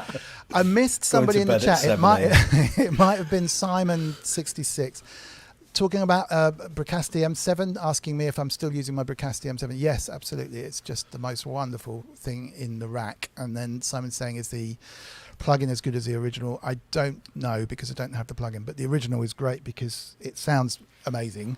You can use it analog or digitally, and it doesn't use up any of your processor, within I'm the thing. Assuming he's reverbs. talking about the Seventh Heaven. Oh, okay, yeah, no, I've not tried it, having owned one. I have tried taking impulse responses whilst I was fiddling around with Incinerator, and I don't know. They're very, very intensive in terms of processor. If you're doing long impulse responses, it's fine for short ones, but it is processor intensive for the long ones, and so clearly it's a luxurious item to have in the rack. But no, it honestly is one of the best things. I'm so glad I got it. It really gives that kind of vocals, especially, and things. It just puts them in another dimension. Really, really good. It's not that you can't get. Sorry. Go ahead. I was just going to say, it's not that you can't do that with other things, but you're using a lot of processor. It's just hard work, and this is just instant gratification, very quickly to tune, easy to tune, and so on. Sorry, go ahead. Yeah, no, I think the I can't remember who makes it, Seventh Heaven Pro. I picked that up on a sale, and I think they originally started by just trying to create that breakasty sound. Yeah. And eventually they connected with them and have had some deal worked out, as I recall. So the details are a little bit fuzzy, but it sounds amazing. And if you're looking for a very natural sounding reverb, Liquid Sonics, that's it. Yes. I love like the Valhalla stuff and the Lexicon, kind of sound, but when you need something that's maybe a little bit more natural, boy, this really sounds good. I've never played the original hardware, so I'm sure that's just sublime. But it's not an effect, if you like. It sounds like real proper. It sounds like you're in a field or in a hall or in the Sydney Opera House or whatever. It's just this beautiful thing. It's the equivalent of having the Lexicon 480 sliders in the middle of your SSL of the days gone by, which is great. So I've not tried this. It's $300. If it's close to the hardware, it would be worth it, I would say, if you're into a next level of reverb. If there is a demo available, sure there is, because who in their right mind would put a plugin out without a demo like I did? We'll have a look. Worth a try afterwards. We'll go and check it out. There was a really lovely comment which I have to pick up on, which was Rustic saying the best plugin out there right now is the Incinerator. So thank you very much for that. I agree. If you haven't checked out my Incinerator, I have to do a little plug for it now. Just to go and check out mrwiggly.co.uk. There is more plugins coming, but it really does kind of warm up and give some air movement to your synth sounds. So check it out. It's only 20 quid. It does. And enjoy. So I've got a song to finish up at some point, but I borrowed an old Realistic Concert Mate 660, which is undoubtedly the worst keyboard that I've ever played as far as sound. Yeah. I mean, it's truly awful. And so just as, the challenge, I'd like to do little challenges for myself to have some fun. Like, I need to make a song with this thing and see what I can do with it. And so it has a little drum machine on it that it's like, it's very limited and it's mono and it's the worst, like grungiest sample ever. I mean, it sounds absolutely trashy. And I'm like, what the heck am I going to do with this? And so I when I got it here at the house, I got to remember and go back and finish that because I was working on it a couple of months ago. But that's around the time that Incinerator came out. And I'm like, oh my gosh, this might be the thing that saves it. And so I put a channel strip on it and did some EQing and then put it into Incinerator, used both the Incinerator section and also the reverb from it with just like a shorter, tighter reverb, but the Incinerator is the main part of it. And that thing is awful sounding, but I actually got something halfway decent out of it. And it was just amazing, the transformation, because again, it gives you, you're talking about the flattest, nastiest sample that you could ever think of a drum set. And Incinerator was even able to do something about that. Good. So I imagine, putting it on real drum sounds really good, or synth or whatever. Perfect. Funny, I was playing with it when I was checking out the chorus effects and stuff that we were talking about earlier. What's it called? The Engelen, the chorus. Oh, sound yeah, you're talking about. yeah, I put yeah. it on there. This one, I put it on there, and it actually makes the chorus sound really, really nice. It just gives everything a little bit of warmth. So thank you for that. I appreciate it. It's a good thing. I've just have to work hard to live up to it and make the next one, unfortunately, but it'll happen. It'll happen. We've got Touch OSC, which is naturally a little bit techie, or we've got Flowsonics Graindrop, or we've got the IK Multimedia Cinekinetic Library. Well, Any? I had a mess about on Graindrop before. I thought Okay, that take a look at okay.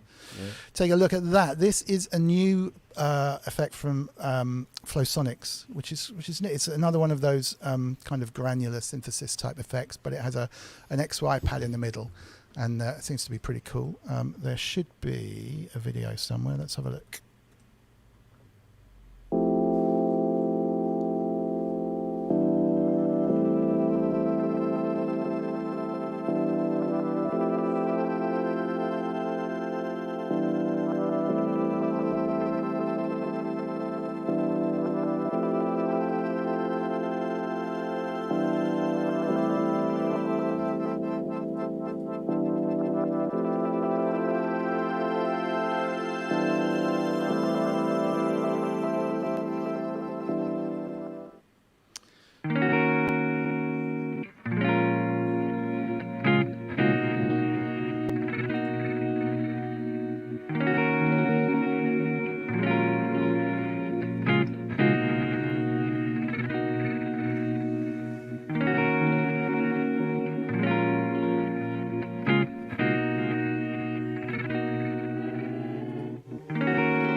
Not the world's most exciting demo, but we get the idea.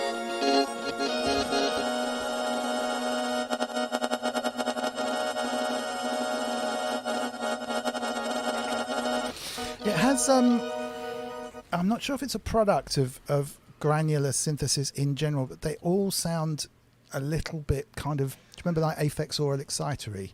That kind of very bright kind of sharpness, which is undoubtedly kind of something to do with the fact that they're chopping samples into tiny chunks and doing them. But there's something about some of the kind of granular delays and blissy kind of things that do sound quite warm. I think it's a battle for me. I think what I'm trying to say here is that a nice warm analogy granular synthesis thing has yet to cross my screen. I think Definitely, that's the way to. Ben, what are you thinking? Yeah, I enjoyed it. I do agree it's a very cold sounding effect. I had the most fun with it when I got into automating the parameters, and there's like a freeze function and latching that on and off, messing with the spread and the pitch, and the mute kind of cuts that kind of granular effect. It really makes it choppy, and you can get some really interesting rhythms going. I think it's not very expensive as well. It's only that's right. It's like $24.99, $25. Yeah, it's well worth that, I think. But yeah, it would be nice if you. I don't know. It is a little bit cold in the way that Don was saying. It's very harsh sounding. It'd be nice if it had a warmer touch to it. But as a creative effect, it's really good. I was using it with that kaput as well. The two of them together were great. Some really good stuff coming out of it. That XY pad's really good for like stumbling across something that you unintentionally, but that works. I did like that. The cut-off's nice, quite handy as well. That can lessen it. Lessen the effects of the cut-off control on the feedback you can make. Right. So, yeah, it's good. So, yeah, I'd imagine, there's several ways that you can affect the sound. Like, I think that the coldness is, referring to, the spectrum of what's coming out of it being very bright, like a digital delay, because it's chopping up samples. And so you're not going to get the kind of bucket brigade sound out of it, at least from the get-go. And then other ways to affect it, you can pitch shift stuff up or down. So if you're pitch shifting up, it's going to get more into shimmer territory. But the other thing that I don't recall if this has or not, but some of the other granular delay or reverbs have is an envelope control, and so it'll affect the volume envelope of the grains.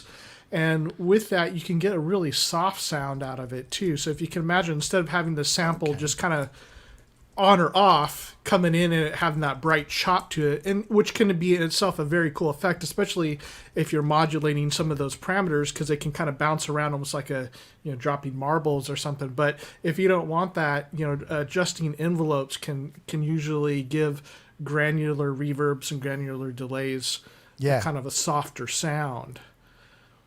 That's interesting. I mean, with this one, sorry, go ahead. I have a touch screen, and here's me pointing at my screen. Right, the screen in front of me down here is one of those Raven touch screens, which I never really got on with it to be a Raven, to be honest, working with Logic. But it is a touch screen, so the XY pad was really quite cool to move stuff around and grab it with one hand on the keyboard, and it. When it was working a little bit like a looper, if you froze it, it was quite neat, actually. So turning the cutoff down and the feedback and that kind of stuff did make it quite interesting. It was just the initial kind of sharpness.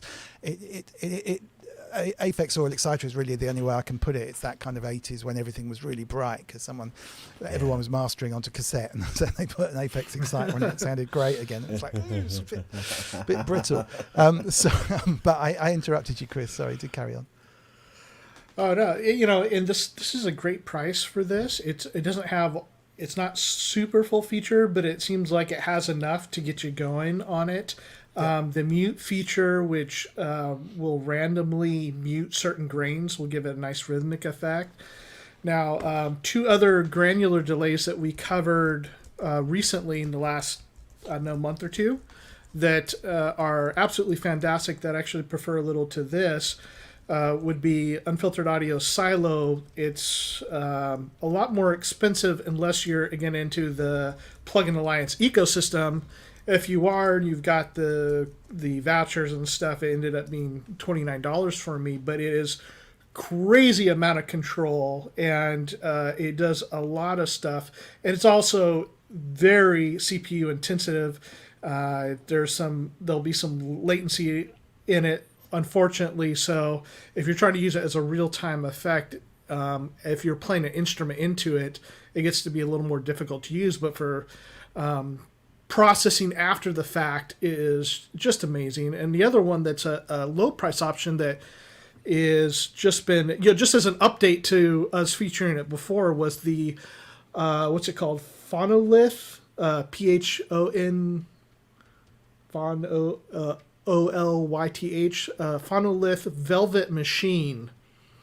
And that has a lot of envelope control to it, and I've been using that probably the most. And it was, again, not an expensive thing, but really good sounding. And it's great that we've got some options here, because this Graindrop and the Velvet Machine, both of those together, what would you be out, like $50 or something? And they're two, you would be able to do a lot with them.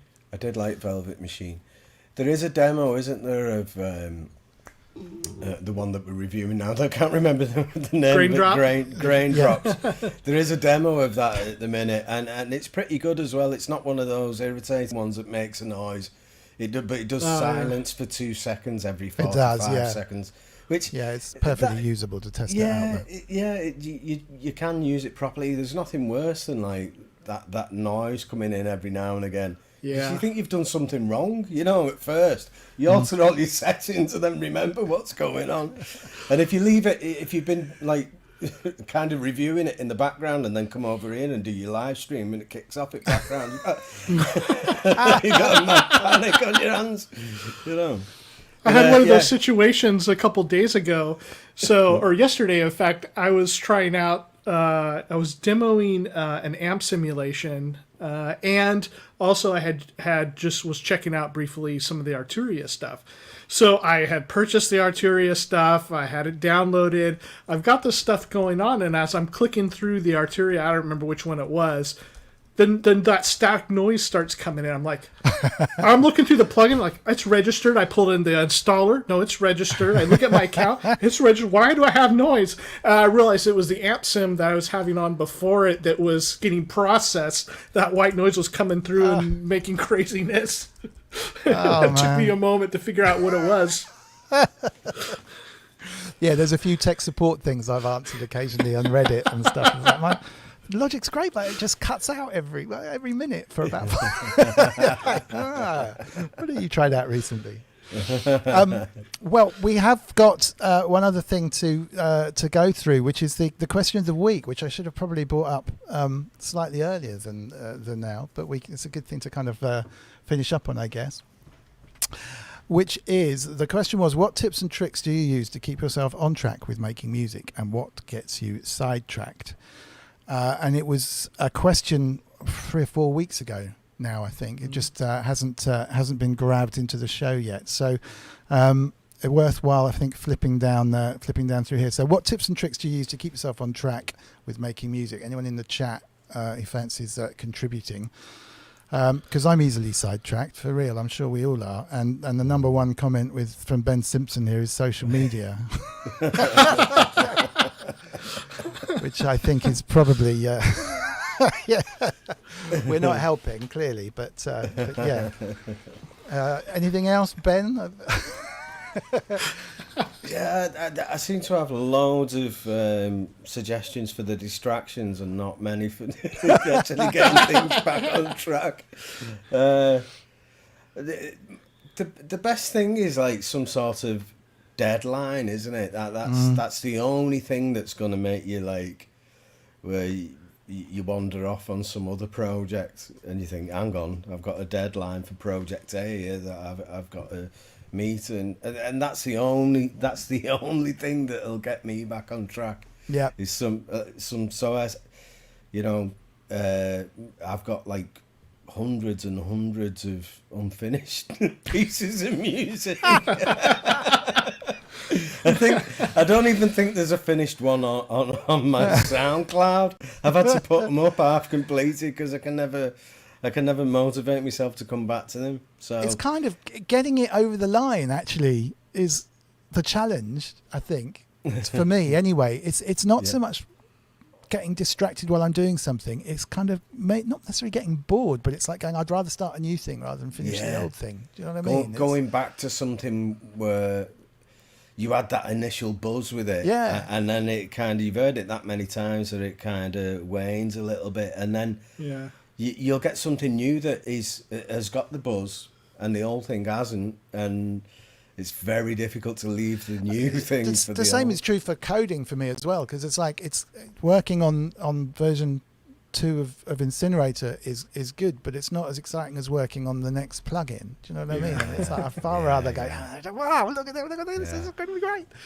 Whereas look at this, it's better than the last. You know, it's not quite the same. But yeah, that for me, you got to get you got to have to deliver it to someone. That's the trouble. You know, if someone is there saying, I need this now, you know, then you have to get it finished. Otherwise, I'll just work to pick up, you know, as much time as is available to me, which if there's no deadline is an awful lot of time.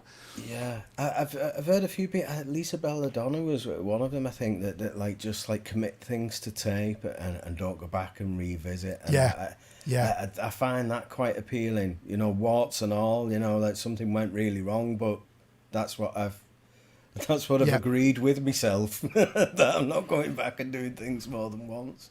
Yeah, I wouldn't mind trying that. Yeah, I mean, I've gone through a whole thing of I'm not the world's greatest mix engineer, but I was always the person to never commit anything, so everything would stay as MIDI, so I could always go back and record anything, which is fine if you're doing a job for someone, and they may well come back and say, actually, do you know what? It's all perfect, but you need to take the level of that hi-hat down, or make it the shut or something, you know, perfect. But when you're trying to write a demo of a song or just get something down, then now if there's a MIDI part, I will almost always just record it to audio, and then that's it, you know. Yeah. And that means that I have to put it for the verse, the chorus, and the middle eight, or not at all, or it just goes in the chorus, you know. Yeah.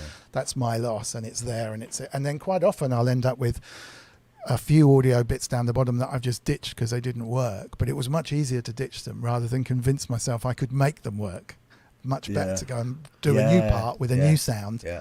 And be less precious about it, you know. So have you got no like audio that's all cut up and very or audio? Quite a lot, yeah. Yeah, there is that side of it as well.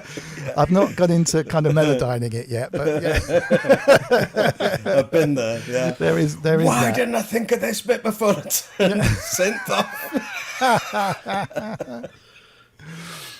Mark Zaffin, who I chatted to on Sunday, has a group called Finishing Music on Facebook, which is worth a look. Is that my cat? No, I think it might be mine, you know. My cat makes a noise exactly like that. Can't be mine. I don't have a cat. It's yours. It's yours. And if my dog's making that kind of noise, she's got problems. Bogey cat. You do now. Yeah, Mark's group, Finishing Music, is there, but I just can't help feeling I would just go and go to Finishing Music and talk about how I need to be finishing my music, to be honest. It's a self-defeating group. What else have we got? Being paid, have deadlines and nicely isolated studio place with working instruments, and not to have regular non-music work to be done full-time. The only music I completed was done under paid commitment for national radio. And at the time, I had my studio cabled at least with 3 to 4 working instruments. And anyway, I had to work overnight and Saturday and Sundays to be able to achieve the result. That's from Muropatlas Pleiades. Well done. Yeah, absolutely. I'll read what I wrote. Why not? This was 3 weeks ago. I wrote quite a lot. Ooh, yeah. If I have a deadline, I generally leave it to the last minute. I'll always finish just in time no matter what. When I start, it just saves the angst of spending days on something. I record parts to audio much sooner than I used to, which we just said. I play it to other people a lot, more often to see how I feel like it sounds whilst they're listening to it, rather than what they feel about it. I tend to hear things differently when I'm playing it to someone. I think it might be true for most people. You're like suddenly less precious about the hi-hat pattern and more worried about the main riff or something that's much more important. I remember all the best stuff I've done. The stuff that's remembered came together very quickly. Actually, that's true. Did I write this? Amazing. Insightful. Hey, you better hit like on that then. yeah. The stuff that was good was really fast. It didn't take, a lot of time to come together. I'll try and work with other people where I can. That's really important because they kind of push you to deliver something. You can't mess around or just, dick around with a little part for ages when there's someone else waiting for you to do stuff.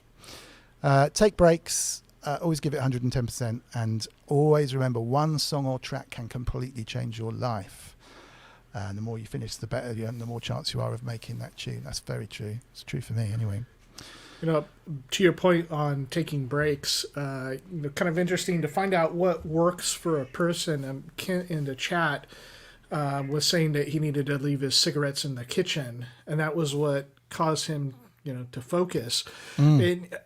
It is interesting because I have to think about that for myself. Is it good that I just hunker down and keep going and do a marathon? Or is it good that I take breaks? I'm not sure for recording. Other areas of my life I see were breaks. I had, when I was in college, had a roommate, and I'm not a cigarette smoker, but he was. And so we'd be doing papers or whatever, and he just had a very intense work ethic, and if he sat down to do it, he was gonna plow through it. But then his thing was that he would go out at the end of every hour and have a cigarette on the patio, and then it ended up being the kind of thing where it wasn't so much about the cigarettes, it was about the mental space, and he would stop his writing and his thinking and smoke a cigarette. But then during that process, like, things get reset. And then also, if you're thinking about things like maybe the problem that you've been laboring at is a little bit different, the solution to it is different than what you have been just laboring on. And that's the kind of moments that he would have. And, and I've recognized that too, where there's been times like where I'm doing work, I go, I need to take a break from sitting here doing this. And I've got a Starbucks a half a mile away, so I'll just walk down there. In the process of movement and getting physical, of going for a walk, and then sitting outside at a Starbucks, when we could do such things, kind of gives you that reset and a fresh, and the solution to problems. Sometimes your brain is working on it, but you need to allow it the time to actually present itself to you. That makes a lot of sense. I mean, my breaks are not so much going out. I mean, quite often if I was I'm not a great lyric writer, but I've been known to write a few. And if I'm trying to come up with a lyric line or maybe a part in my head, it could simply be just get up, walk out the room and go to the loo, or do you know what I mean? Or walk down the stairs and grab a drink from the kitchen. And in that process, it's often happened, it's really weird. The minute that you think, I've got to go and do something here, it'll be 2 minutes. Whilst you're there, this line pops into your head, or this part pops into your head. And it's just enough to break the process of like, I've got to get this. I've got to, do you know what I mean? And it's almost happens by accident, to the point where I always used to be a standing joke. It'd be like, I'm just going to the loo, and it won't. I'll just walk to the loo and back. And by the time I come back and say, what about this? And it would come that way. It's really, really weird. I think one of the other things too is like, to have a for instance, take these concepts here, organize versus gather. Or it kind of ties into the archetypes of chaos and order, if you will. And it can be that people always tend towards one side or the other. And are you in your life, are you going over the same stuff over and over again and you're perfecting the thing that you already know? Or are you gathering and taking more new information and more new information? And both are good and both are needed. The thing is to have balance between them. But one strategy would be to find out where you are at in your life in this particular area. Because if you're doing too much of one, so for instance, I mean, we love gathering, right? We love new plugins and new synthesizers.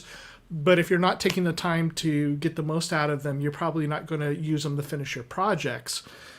You need to stop and you need to organize and think about the things that you've already done. I went through my Logic folder the other day when I wasn't feeling well, and just listened to projects I had started and hadn't finished. And I started organizing them into other folders of, okay, this is something that would work. This is just an idea, and if I'm bored, I'll come back to it. But this is a good one that I want to finish. And so you start separating those things out. Now, if you're on the side of organize and order, like maybe you're doing that too much. And the problem is that you don't have anything new to offer because you're not taking in any new. And so that you do need to get out of your box and do another instrument or some new plugin or a new type of music to kind of shake things up in yourself, to open up some new area of creativity that was previously closed to you because you are naturally just going over the stuff that you already know. And so I think finding where a person is on the spectrum might be helpful to try to adopt some of the strategies of the people opposite of you. Yes. I know when I used to be in the original bands that I was in, I was always the main songwriter of the band. It was just, I don't know why, because I don't actually think I was that good, but that used to be a role that I used to take. And I used just to write like on a piano, basically. Mm-hmm. And I'd take this song to rehearsals, finished. It'd have, the full thing, lyrics and everything. It'd all, and then people would put their parts to it, and we'd be off. It'd be like, it might take me a week or so to write the song, and then a couple of goes in rehearsal, and we had a new track.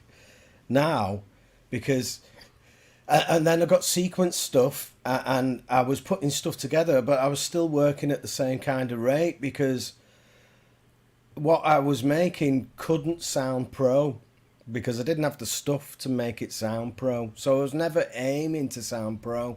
All I was trying to do was get a demo down.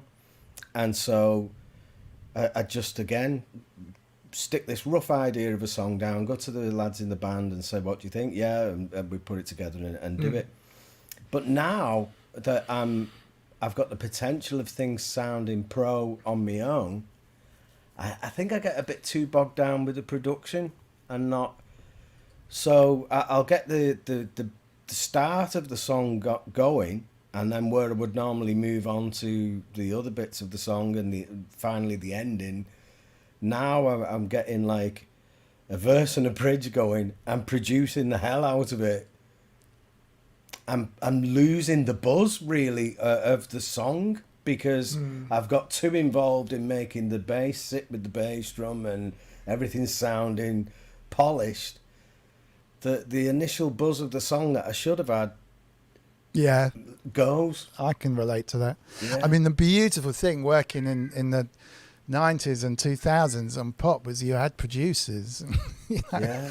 I'd be demoing songs and they go to the producer and they might keep loads of stuff on the demo. They might throw it all away sometimes, but you know, to be able to have a fixed role where, I mean, it's the producer's job to get it out the studio to finish the thing, but they were working from actually really good sounding demos in the first place generally. And that workflow, particularly when you're producing lots of music, the Stock Aitken and Waterman type of churning stuff out. I worked with Phil and Ian downstairs for a while doing the other stuff that was coming out of PWO at the time. And that was brilliant because people knew what they were doing. They were performing a role. You know, I had to get a demo done and the best out of the artist, some of the vocal. Everything was always recorded so it could be a master.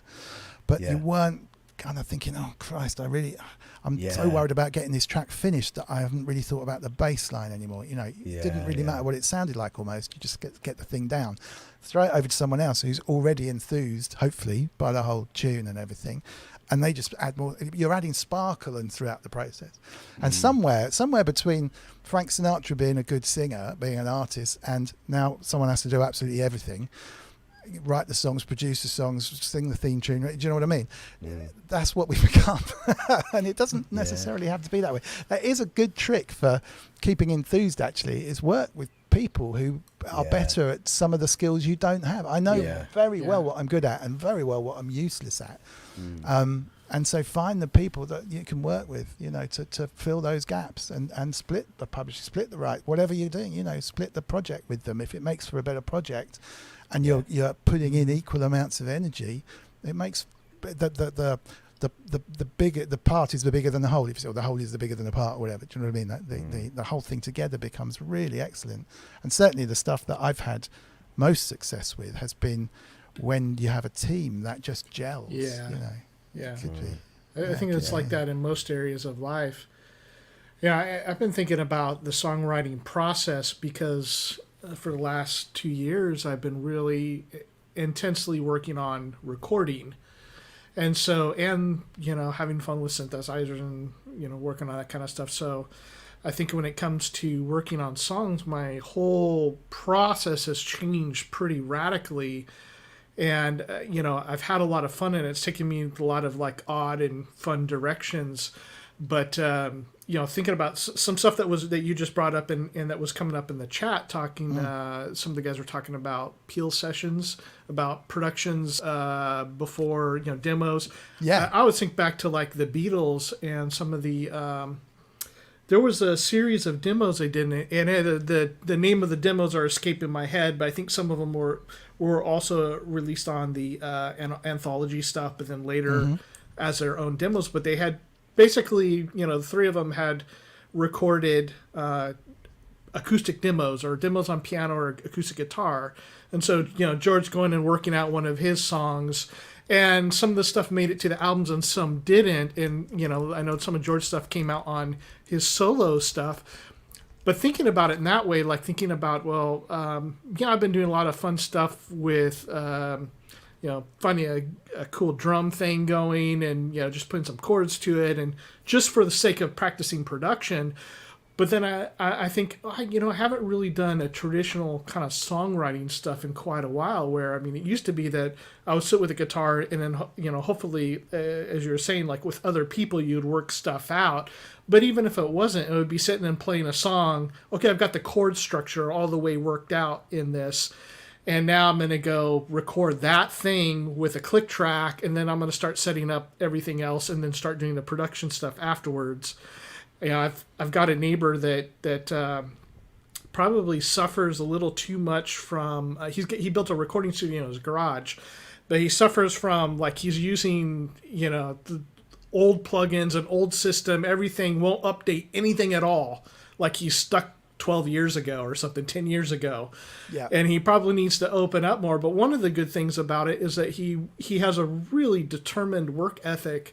And so he writes a song on guitar, records the basic chord progression, then starts working on every the parts, and he doesn't even touch any plugins at all. And I couldn't do that because that's half the fun of recording, is like developing the sound along with the song. But there can come the points where, as you guys were saying, like we get so deep into how does it sound, the tone of it, that we forget, do I need the drums to drop out here? Yeah. What kind of what kind of songwriting arrangement stuff do we need to do that I've just totally lost sight of because I used to be about that, but I'm so caught up in this new world. Particularly on the remixes and stuff, we used to do the mutes. Let's do the mutes now. So you're basically doing the sections. The worst time to do the mutes is when you have to do them when you finished everything, right? Because otherwise you can't mute them. But it's the worst time. You see, you can't mute that snare drum part I put it. It's terrible. It's far better to have someone else come in and have a listen to it and go, right, cut that, do that. It's a real challenge. It's a real challenge to keep the objectivity of what you're doing, especially if you're doing everything. Just crazy. But that's the talent, isn't it? That's what makes some people really good at producing, whether that be everything or just being a producer in the old school kind of sense of the word, and not. There's just a talent of being able to pull that stuff out. Anyway, it's gone 9 o'clock. I think we've made it. Do you reckon we can pat ourselves on the back? And yeah, I thought it was all right. Yeah. Sadly, what was it? Regimental Sergeant Zippo didn't come back, but he's obviously sitting next to the record shop. Regimental Sergeant Zippo was apparently the name of an Elton John album that our leader Robbie is buying. He is sitting outside a record shop overnight, and for Record Store Day tomorrow. And he did pop in if you missed him earlier. But he hasn't come back, so he's obviously eating fish and chips or McDonald's or something, which would be good. So I've already jumped in his place and tried to hold things together. I think we've done all right. So it's probably time to call a halt. Yeah, and whether we did good or not, did well, we sure had a fun time doing whatever we did. Yeah. I don't think we actually did. We talk about synthesizers? Well, that's trouble.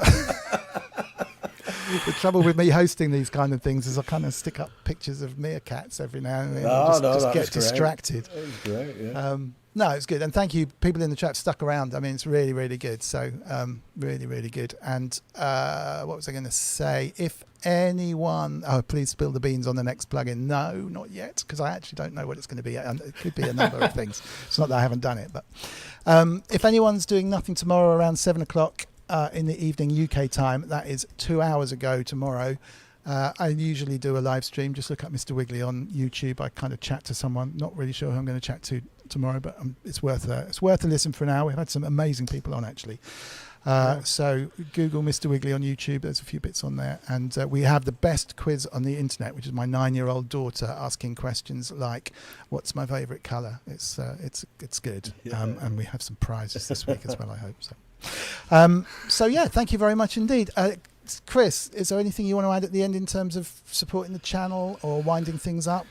Yeah, well, first of all, thank you, Dominic. That's a pleasure. Just so fantastic to have you. We enjoy every time you're on, and you're so much more professional at this than we are, so we appreciate it. And hope Robbie's having a good time. We miss him today, and we'll look forward to seeing him back on and not doing excessively awkward intros as I do, but got to do it. So coming up, so let's see here. Today is the 11th. So on the 18th, we're going to be having Roger Lyons, famous tech, and on the 25th, the week after, we're going to having one of our favorite people, Kent Spong, on. And again, like just a incredible synth restorer and repairer. Personally, just really looking forward to having Kent on. And in July, we've got a few things set up so far. We don't have a full schedule yet. We're going to be having on July 2nd, JJ Jekzalik.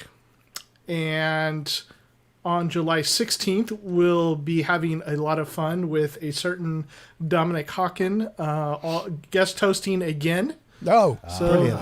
I love him. He's great. Set your clocks for chaos and laughter. I just told everyone to come and watch me tomorrow on Sunday, but actually tomorrow's Saturday. So that's my organisational skills. No wonder I don't know who I'm talking to. So sorry to interrupt the chat briefly with trying to explain that tomorrow is actually Saturday.